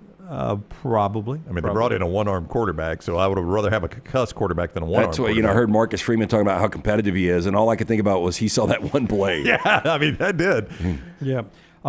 But here's the thing about Kirby Smart. Even back to Alabama, if you'll remember with me here, and his defenses, quarterback run. Anytime Kirby Smart got exposed as a defensive coordinator, it's quarterback run. And Milroe hurt Georgia with quarterback run. This year, both games. This year and in the SEC this year and then last year in the SEC championship game, when he was in Tuscaloosa, quarterback runs. They're always worried about quarterbacks that can run. Here's Riley Leonard, who can run. Georgia's got to prevent him from running the football. Him and Jeremiah Love, and I just wonder, can Georgia do that? I mean, can Georgia's defense stop Riley Leonard and Love from running the football? That's Notre Dame's path to victory. Yeah, I do think this Georgia defense is one of the worst in the last few years. It's obviously their worst rushing offense in the last decade. But in Kirby Smart, you trust. He's 6-2 in the college football playoffs. They've won now 7 straight postseason games. Their last 2 postseason games, they've won by a combined 118 points. Now, a little skewed last year against Florida State. They won that game by 60, but then they beat TCU by 58 in the national championship. And now people don't believe they're going to be able to beat Notre Dame because they got a backup quarterback, and Notre Dame's got to do it for me to believe it. Yeah. It's the stage too big for him is what you're asking. Yeah, I mean, and I think Notre Dame is good. Jeremiah Love's really good at running the football. Riley Leonard's one of these quarterbacks. And that's the unfortunate thing about the Beck injury is Georgia would have an opportunity maybe to get out 10-14, and then Riley Leonard playing catch-up is going to be really difficult. This is just going to be one of those grind it out, we'll see what happens games. But you just recently saw it with Haynes King, what he was able to do. I was about to say that, Brown, that Georgia Tech. Notre Dame's a better version of Georgia Tech. Yeah. I don't know if I would take Riley Leonard or Haynes King. If you gave me the choice, I think I'd take Haynes King, actually. I would take Riley Leonard. But it's close. But you're right. They're doing a lot of the same things. Now, I will take Jeremiah Love over any running back that Georgia Tech has. And probably Notre Dame's offensive line. Yeah, probably Notre Dame's offensive line, too. Notre Dame might have the better defense. Yeah. This point spread Kirby Smart, though, is the he's equalizer. the better coach. Yeah, this point spread has dropped to 1, though. It is dropping. Total's only 46. Yeah. SEC Jim worried about this one for the brand. I think you should be. Hey, it's interesting, though. I thought about this the other day, and I figured you would go SEC, but there's such a hate for Notre Dame. So where do you think the majority of SEC fans are on this game? I think with Georgia. I think they want to see Georgia for the shield, defend the brand. We don't want to have a Final Four with just Texas in there. Yep, I'm with Jim. I think SEC fans don't want Notre Dame, and they do want the SEC, so they'll hold their nose to pull for Georgia. Yeah, I mean, technically, I think you want to see Georgia Texas for the national championship. Yeah, if you're an SEC defender. The other game, probably if it lives up to the if it lives up to what we saw in the regular season, maybe the best matchup of any playoff game, Ohio State and Oregon. Some people call this maybe the early national championship game, maybe the two best teams playing each other. Here's Dylan Gabriel on having to play or getting to play Ohio State again. Yeah, I think just playing each other once. I think once you have that environment together, then, naturally there's, a proof of concept, I guess you could say, of being able to go back to and look through to get better on. But I think there's pros and cons for both teams, and I think that's just the situation we are in now. But, you see it in the NFL, you see it, in college football, whether it's two great teams that have a great season playing the championship or here in the playoffs. I think it's not far-fetched anymore to play a team twice, and it's just kind of the road that, we were both put on. So now we're here, but we're excited for it. And like I said, it's at the Rose Bowl, so what better way to do it? 64 games for this guy. Oh, hey, look, and he only needs 2 touchdown passes to break Case Keenum's record of 155 career touchdowns. But I'm going to bring up the year 1894. Does that mean anything to you guys? Yeah. Is that a Tyler? Is it Tyler or Taylor Sheridan? Taylor Sheridan. Is that a Taylor Sheridan show? It's not yet. The invention of the cotton gin. You like Taylor Sheridan, though, right? I do. Yeah. Hell or High Water. Have you ever seen it? Nope. Oh, you need to go home and watch that today instead of Bama, Michigan. Better ending. 1894, though. 1894. The last time Ohio State lost to the same team twice in a season. Yeah, it doesn't happen often. It is also the last team to ever go 16-0, and Oregon is trying to become a 16-0 team. How about that? Yale was 16-0 in 1894. Yeah, there was a time Yale beat Ohio State twice. Well, I don't know about that, but Ohio State did lose twice in the season to a team. Probably Michigan. Dan Lanning, Chicago. Dan Lanning probably did not like seeing how good Ohio State looked against Tennessee.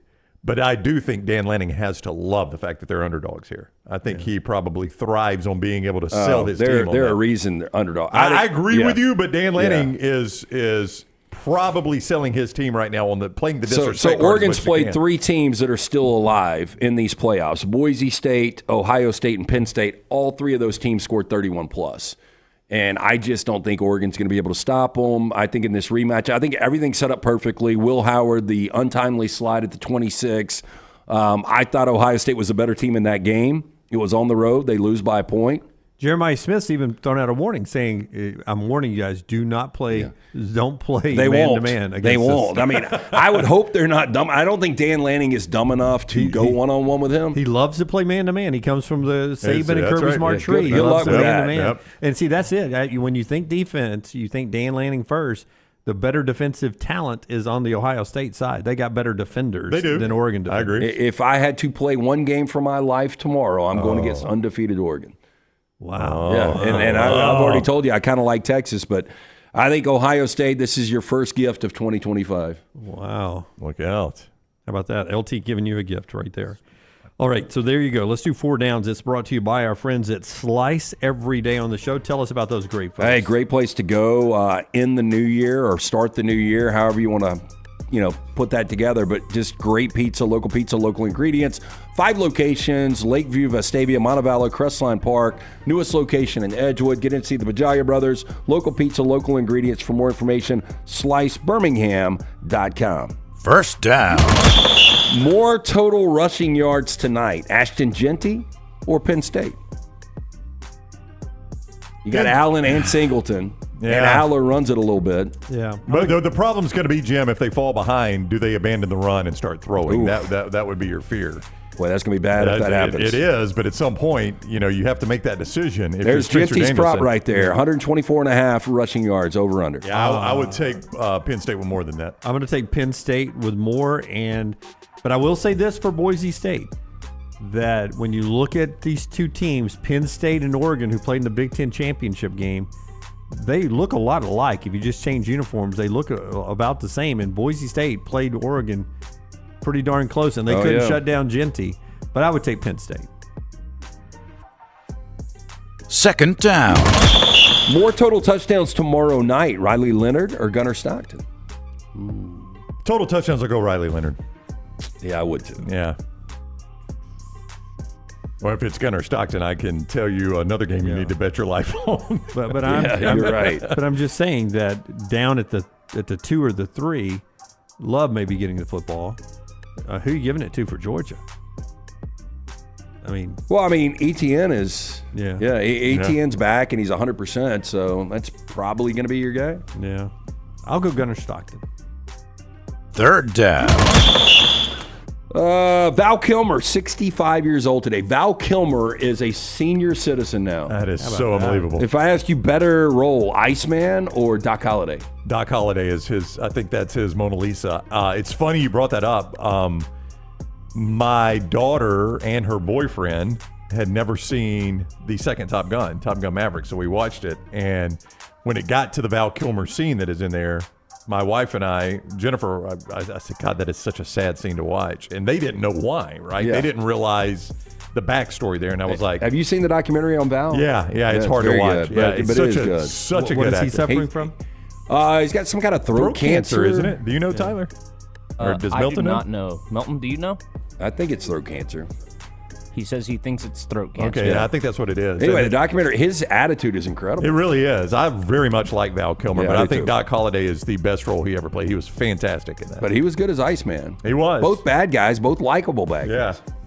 Oh, you love Doc Holliday by the end of that, he was don't you? incredible. Just his when he meets him out in the woods, you look like you just walked over my grave. Or Ringo. Yeah, thought he was getting Kurt Russell. Ah, Johnny Ringo.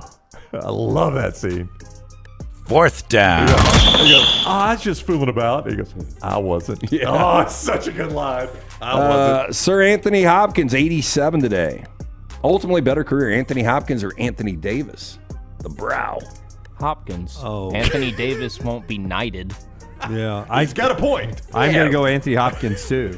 There's been less men knighted, Tyler. That's a political thing. But, Anthony Hopkins, Hannibal was incredible. He was. Anthony Davis is an underrated player. He's got a national championship. He's got an NBA championship. What is Anthony Hopkins' second best role behind Hannibal Lecter? I think it was The Father for me. I thought it was pretty incredible. He's got dementia and just a great role.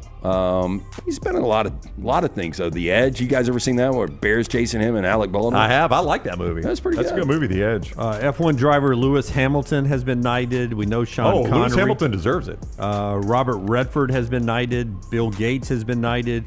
Clint Eastwood has been knighted. Michael Caine has been knighted. Bob Hope back in the day. Nick Faldo. So Anthony Davis Paul could McCartney. still be knighted. Yeah, I didn't realize that many Americans got knighted. Patrick Stewart has been knighted. I thought that was primarily reserved for Brits. Should be. Yeah, I agree. If I'm British, I'm kind of pissed that an American gets knighted before I do. I know Clint Eastwood had some good movies, but Well, it's not like they get lands and titles with it. Well, they don't, but it's you do get the title, sir. You do get the title, sir. Yeah. Sir Jim You Dunaway. don't If we get had vassal. Would you rather be a sir or a doctor? What do you make off a sir? Do I get speaking engagements? Probably. You can put it on your business card, and all you got to do is take a knee, right? Sir Ryan Brown. I bet I get some speaking. That engagements, doctor so. stuff's a pain in the ass. Yeah. That's years and years of and you end grinding up in a and bunch money. of, Unless they debt. just give you an honorary doctor. If Alabama gave me a doctor in broadcasting. Well, Sir Anthony Hopkins isn't a real knight. Right. He's an honorary. Yeah, I wouldn't want him to joust in my honor. He doesn't have a coat of honor he puts on. Yeah, you'll take Ohio State. I might take old man Anthony over Lewis Hamilton, though. That's our four downs brought to you by our friends at Slice. Yeah, 5 great locations. Stop in for lunch or dinner. Great way to end the new year with our friends at Slice, created by the late Jeff Bajaya, his brothers Jason and Chris. Continue to celebrate his legacy. Stop in one of those 5 locations. For more information, slicebirmingham.com. 4 college football videos and facts that Forrest will have for us before trash in the next segment. Before we head to break here, though, I've brought you a couple of these stories. It's official now. The FBI is warning all American sports leagues about a South American cartel that has been targeting sports athletes. Luka Doncic, how do you say Doncic, the last to be hit when he was playing a game for the Mavericks. $30,000 of jewelry and a lot more stole from his home. We've told you about Mahomes, Kelsey, and Burrow. And it's a cartel? Mike Conley, Bobby Portis, others. Since September through November, there have been 9 U.S. athletes. Some of them have wanted to remain anonymous. Burrow was upset that his name got leaked out, that he had been targeted by this cartel. They don't use the word cartel, but South America entities is how the FBI entities is cartel. Yeah. Boy, I hope nobody's at home. And they use just public records to find the address. They scout it out. They block Wi-Fi to where you don't have your security system can't automatically dial the police or anything like that. They say they do a couple of weeks of research on it. It's a team that goes in there and takes care of it, armed. That's what I'm saying. If somebody's happens to be in there, that'd be bad news. They've sent out a warning to all professional sports leagues to let their players know. I told you just before that Joe Burrow thing, I randomly saw a TikTok where these 2 old ladies are just in Joe Burrow's driveway, basically saying, "This is Joe Burrow's house," and they're big Cincinnati fans. And I'm like, if they can find his house that easy, if somebody wants to steal a bunch of money, that's no problem finding his house. And you know when he's not at home. And all the targets are, they watch your patterns, and when you've got a game, that's when they hit. Oof, that is scary. Yeah, it really is. Yeah, so just one of those end of the year things for you to think about as we go to 2025. We move to trash on the other side. This is the next round. Take the next round anywhere you go with official Next Round gear. Buy yours today at nextround.store.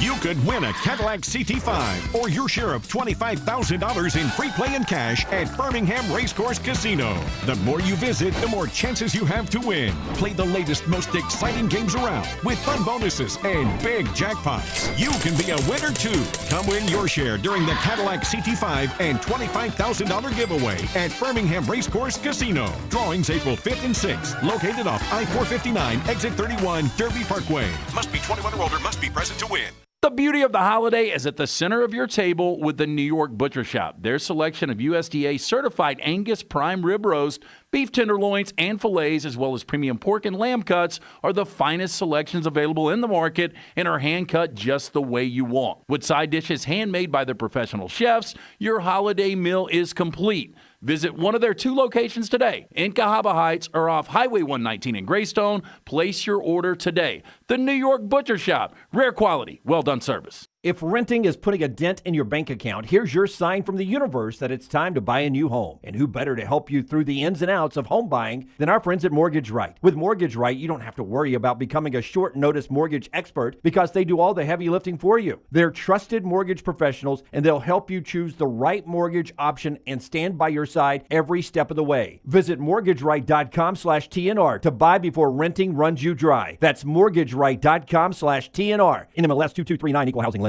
By now, you guys know how I feel about my fashion. However, did you know that I care about your fashion choices? Cargo shorts are out, flip-flops are only appropriate on the boat, and please throw away that stained t-shirt from college. You may be thinking, EG, that's all I own. What do I do? Here's what you do. Go to nextround.store and fill your cart with a wardrobe that is approved by me. Stock up on logo t-shirts, hoodies for football season, and hats for every day of the week. Trust me on this one and head over to nextround.store to get stocked up for this season. Just because you've quit going to the gym, it doesn't mean that you have to quit gym altogether. Dunaway, that is. With our Next Round podcasts open 24/7, 365, you can access gym anytime you'd like. While you may have done away with your treadmill routine, our version of Dunaway is standing by, ready to get you back to your absolute best. Find all that lovely Jimmy D-led content on Spotify, Apple Podcasts, Google Podcasts, and in the podcast section of nextroundlive.com. This message is sponsored by Jimmy Crypto Inc. and Jimmy Crypto for President. From the creators of The Next Round comes 2 new sites, CoverCrimson.com and TheBarnAuburn.com.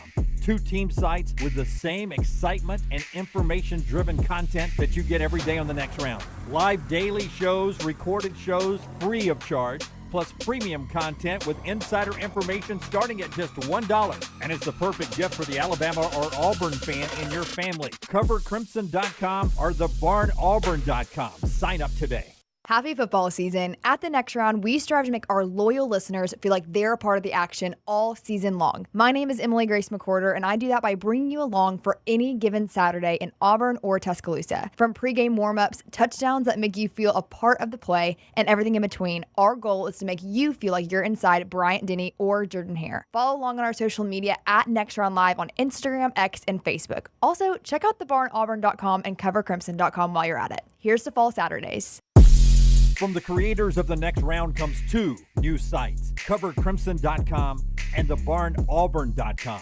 Two team sites with the same excitement and information-driven content that you get every day on The Next Round. Live daily shows, recorded shows, free of charge, plus premium content with insider information starting at just $1. And it's the perfect gift for the Alabama or Auburn fan in your family. Covercrimson.com or thebarnauburn.com. Sign up today.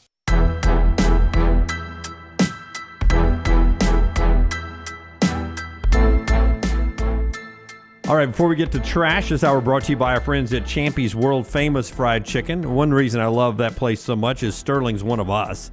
He's been with us since before day one. At our first SEC Media Days, he fed the crew out there before we'd ever done our first show up here. And here we are 857 shows later, and Sterling is still with us. That Highway 119 location, over a decade. They've been in that location right there. The best Southern fried chicken you'll ever taste. Cooked to order when you walk in there. Mississippi Delta recipe tamales and so much more. ChampysChicken.com. Sterling also is not afraid to speak his mind and have a good time. Like Kirby Smart. Yesterday, 15 minutes. You get 15 minutes as the opposing media to come in, or just the media, to watch practice at the Sugar Bowl. 15 minutes. So 15 minutes, what does the video cameras get of Georgia football yesterday? You get this right here. Yep, that's right. Georgia for 15 minutes doing yoga in the Superdome Stadium. All the players, just yoga with yoga instruction. Now close your eyes. Imagine. All right, downward dog. Yes. It's just yoga for 15 minutes. Whistles blow, media leaves out. Let's do some football now, guys. Let's go. As soon as the media is going. Yeah. If I ran a football program, that's probably the way I would do it too. Oregon's uniforms for the game tomorrow, the Rose Bowl game. Not too bad of the Oregon combinations. I like this color green. This is Oregon. A little tradition except for the helmet. Yeah, I just don't understand the black. Like Iowa State, all black and white the other day. Yeah, it was weird, wasn't it? Yeah, and I don't understand. Like Oregon's got a good color scheme. And I know you got a million different things you can do. I don't understand why you got to implement the black with it. I loved Arizona State wearing the Sun Devil in the Big 12 championship game. I hope they wear it in the game against Texas too, that iconic Sun Devil logo. Maybe they go with the fear of the fork. Arch Manning yesterday got asked about the portal, and he cut off the question and says, I'll just go ahead and tell you guys, I don't know when the portal opens, when it closes. I don't really understand the portal rules. So I'm probably the worst guy to ask about the portal, which Texas fans were excited about because that means Arch Manning has done no research on the portal. Which probably means you need to go ask Quinn Ewers the portal's questions, right? Yeah. Or the NFL draft questions. Well, you don't have until 3 o'clock Eastern on the 3rd. Yeah, I would imagine he is a little more familiar with it than Arch Manning. Yeah, and I don't know why for 67 years they've had the Beef Bowl, the Lowry's Bowl, where they go and eat at the house there.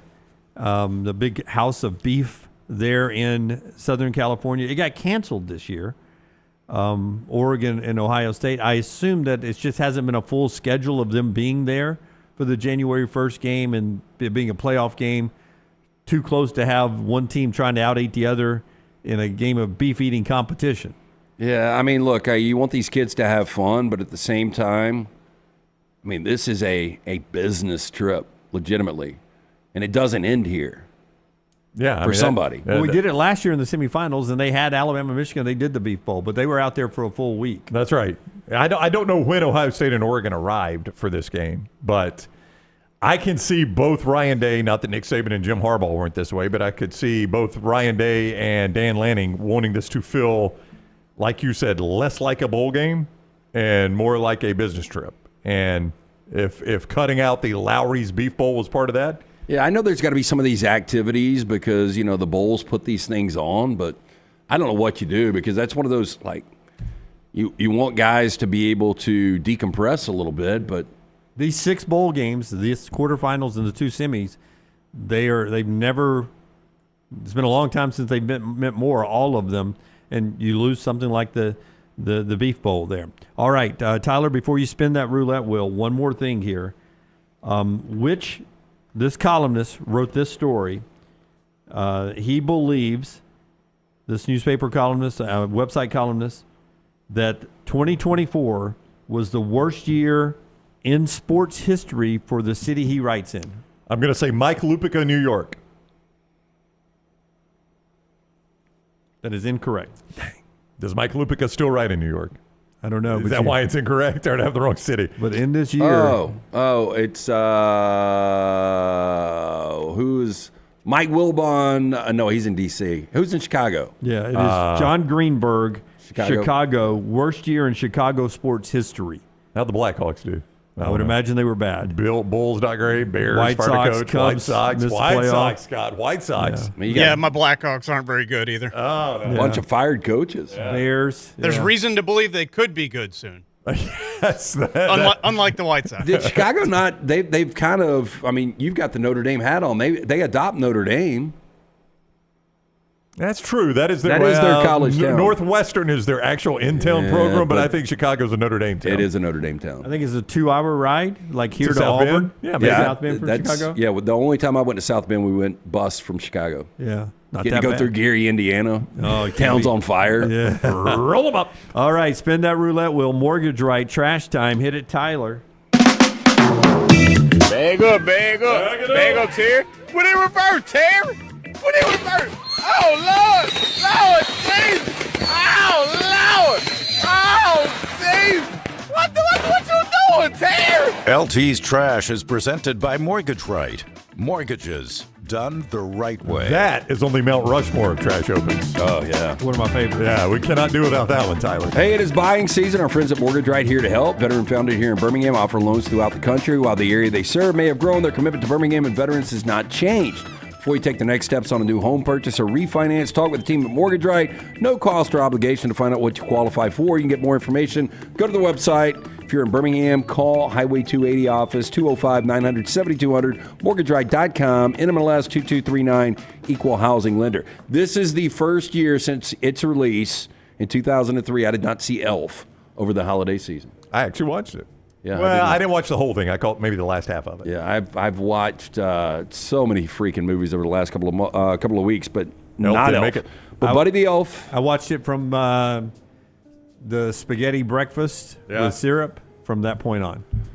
He is back, although not like anyone could imagine. Will Ferrell unexpectedly dressed as Buddy the Elf for a December 29th hockey game between the Kings and the Flyers, and he had the cigarette there. You can see he's a little disheveled. A bit. It is a faux cigarette, by the way. Okay. Now, Ferrell is a fan of the Kings. He attends their games a lot. Now, the FanDuel Sports Network broadcaster Carlin Bath reported live from the game and spoke to Buddy, who told her that, quote, it was a tough holiday season, and he's looking for a Kings win. Is that his significant other to the right? Not bad. Is that his son? I mean, it's random that he'd be sitting between a teenage boy and a woman, if not related to them. I would agree. Yeah, I would hope that he's just either with just the woman or that is his family. Yeah, one of the two. I didn't know he had kids or a wife. I never. It does feel like something Will Ferrell would do, though. Like just dress up in costume True. and sit between two random people. People at he's a never game. met. Yeah. Jeremy says it's his wife and youngest son in the MyBookie.ag chat room. I think he led, if I remember correctly, did Will Ferrell not lead USC onto the field in 2005 in that loss to Texas? Oh, I don't remember that. I don't remember that either. Yeah. Hey, by the way, Steven with something you would love, Lance. Steven in the MyBookie.ag chat room says this looks like the start of a Bad Santa Elf crossover film. That's two of your favorite Christmas movies. Part of this, Tyler put this together, and I think we've talked about this before. They tried to put an Elf sequel together. He turned it down. They offered him $29 million. Don't need to do it. I think it's the first one's good. Stand alone. Yeah, so Bad Santa 2, I did watch that over the holidays. Bad Santa's incredible. Billy Bob back in that one, Bad Santa 2? Yeah. Yeah, but if you come up $15 million, down from the $29 million offered for him now to have total control over a darker version of the elf, him getting older and crusty. I mean, John Favreau and him collaborating, they might be able to figure something out. But Jack asked me, he's like, I didn't realize they had a Bad Santa too. And I was like, we're not going to watch that one. Like, and I've seen some filthy stuff with him, but it's that bad. Oh my god, Lauren Graham back in it too? No, she's not in it. Kathy Bates is in it, and Kathy Bates is filthy in it. Yeah, I mean, there are some funny lines. Have you seen Bad Santa too? I haven't seen the second one. No. It doesn't touch the OG, but worst episode to date of Landman, the last one. Well, they're struggling. Is it losing it? No, they don't have like any material really. Okay, so I don't need to get him. I have not gotten invested yet. So y'all, I always do this when something starts out hot. I wait for y'all to say, "God, it's falling off." And then it was good for 4 episodes. So the Beth Dutton was awful, and it ran me off from Yellowstone. The Allie Larder, the whipped cream bikini chick from Varsity Blues, she is way too over the top. Yeah, she still got it though. I'll give her credit. She does, but he needs to send her back. Yeah, the nursing home, but she has become too big of a part of it. Too big of a part. Yeah, and the nursing home part is way too big. See, this is what I always do. I wait to get involved until y'all tell me it's lost steam in season 2. Okay, you guys tell me if this is going to be a problem long term. Okay. Texas teenager has been charged with animal cruelty. Probably. This after cops say she poisoned another student's show goat. Now, that is Aubrey Van Landingham. She was arrested last month, charged with cruelty to livestock animals after police say they saw security footage of her giving toxic pesticide to a classmate's goat using a drench gun. Now, you might ask what a drench gun is. I would ask that. It's a tool generally used to administer medicine to goats and other farm animals. Like the one you hold and you push the thing? Oh, wow. Now, prosecutors say the goat named Willie died about a day after he was allegedly given the toxic pesticide. By the way, Willie, also Billy Bob's name in Bad Santa. Now, poor Willie here was experiencing symptoms like convulsions, respiratory distress before ultimately passing away. Oh, what a horrible way to die. Yeah, I know. They allege Van Landingham did, quote, intentionally and knowingly torture a livestock animal. She ought to do time. I mean, I know she's young. People can say it's a goat. Island. Tyler puts her on the island for killing a goat. She poisoned an animal. Yeah, I don't have a problem with the island. I've heard goats. Our friend Kelly Hunter had them for a little bit as pets. I've heard they're incredible pets. They're very sweet. Yeah. Yeah. Have you ever been to the goat yoga place here locally? My oldest daughter had a birthday party there.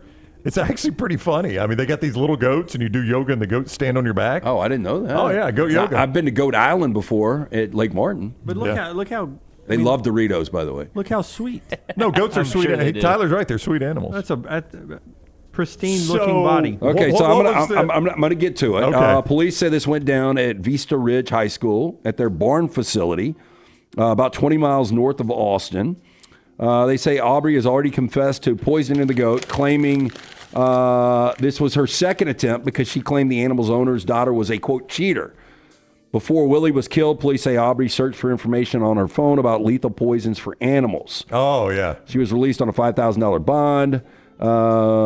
Texas FFA Association tells TMZ they do not condone this behavior. I guess not. I don't know what else has happened to her. Yeah. So they must have been in a contest. She thinks the other girl cheated to win the contest, so now we're going to kill the girl's goat.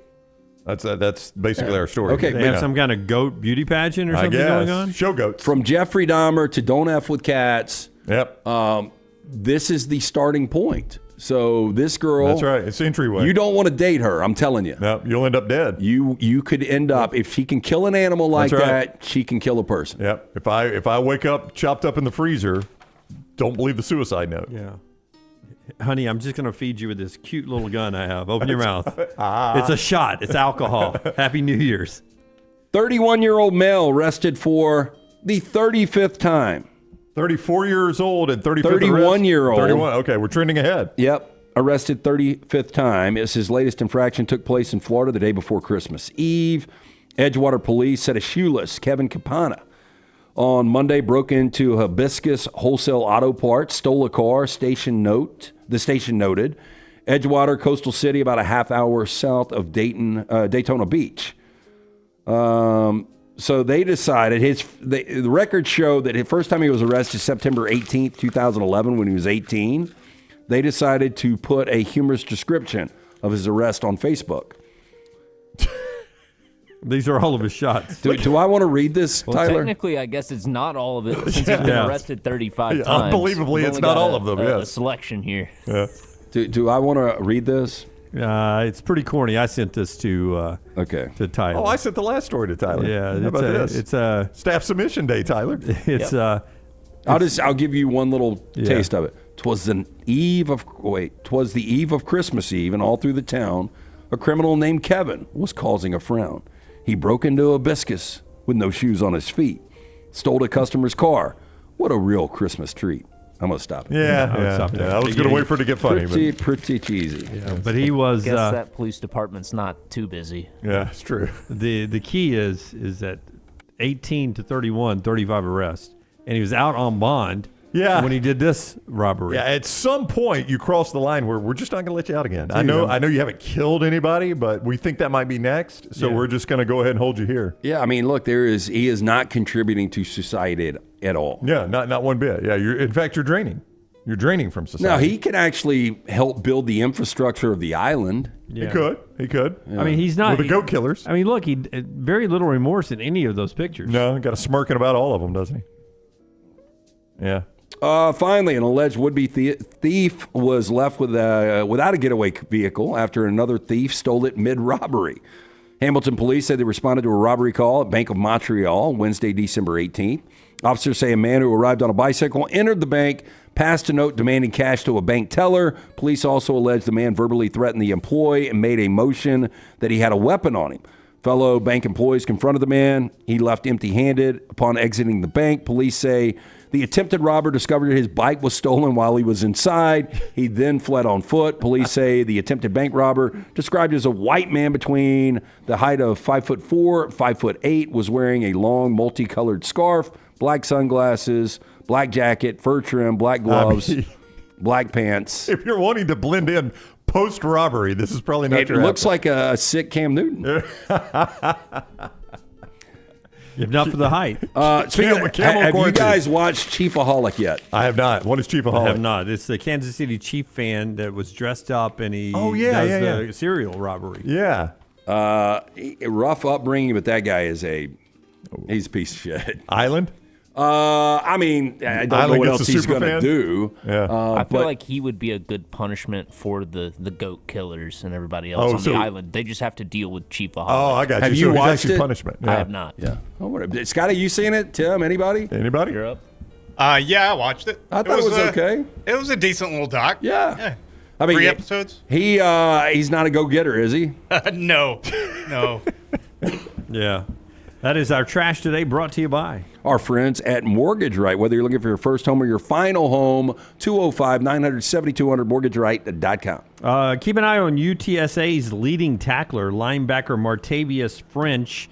He entered the portal yesterday. That's a guy that could help somebody, maybe even in the SEC. There's a good chance Justin Jefferson, Alabama's linebacker, can come back next year thanks to the Diago Pavia ruling. Those guys have that bonus year next year if you played junior college, lost any eligibility. So Justin Jefferson would be a big addition, especially if you lose Jahad Campbell and Deontay Lawson to the draft to get Jefferson back. Yeah. He was pretty good contributor this year. Experienced guy to the point that he's having to get that extra year, right? So this is a guy that's been around a long time. NFL, Mike Vrabel left the Browns yesterday to prepare for head coaching interviews. He's expected to interview with the Jets and Saints and possibly the Patriots. Yeah, if I'm Gerard Mayo, I'm sleeping with one eye open. I mean, it feels like the natural one is the Patriots. But if I'm him, Lance, I like Drake May.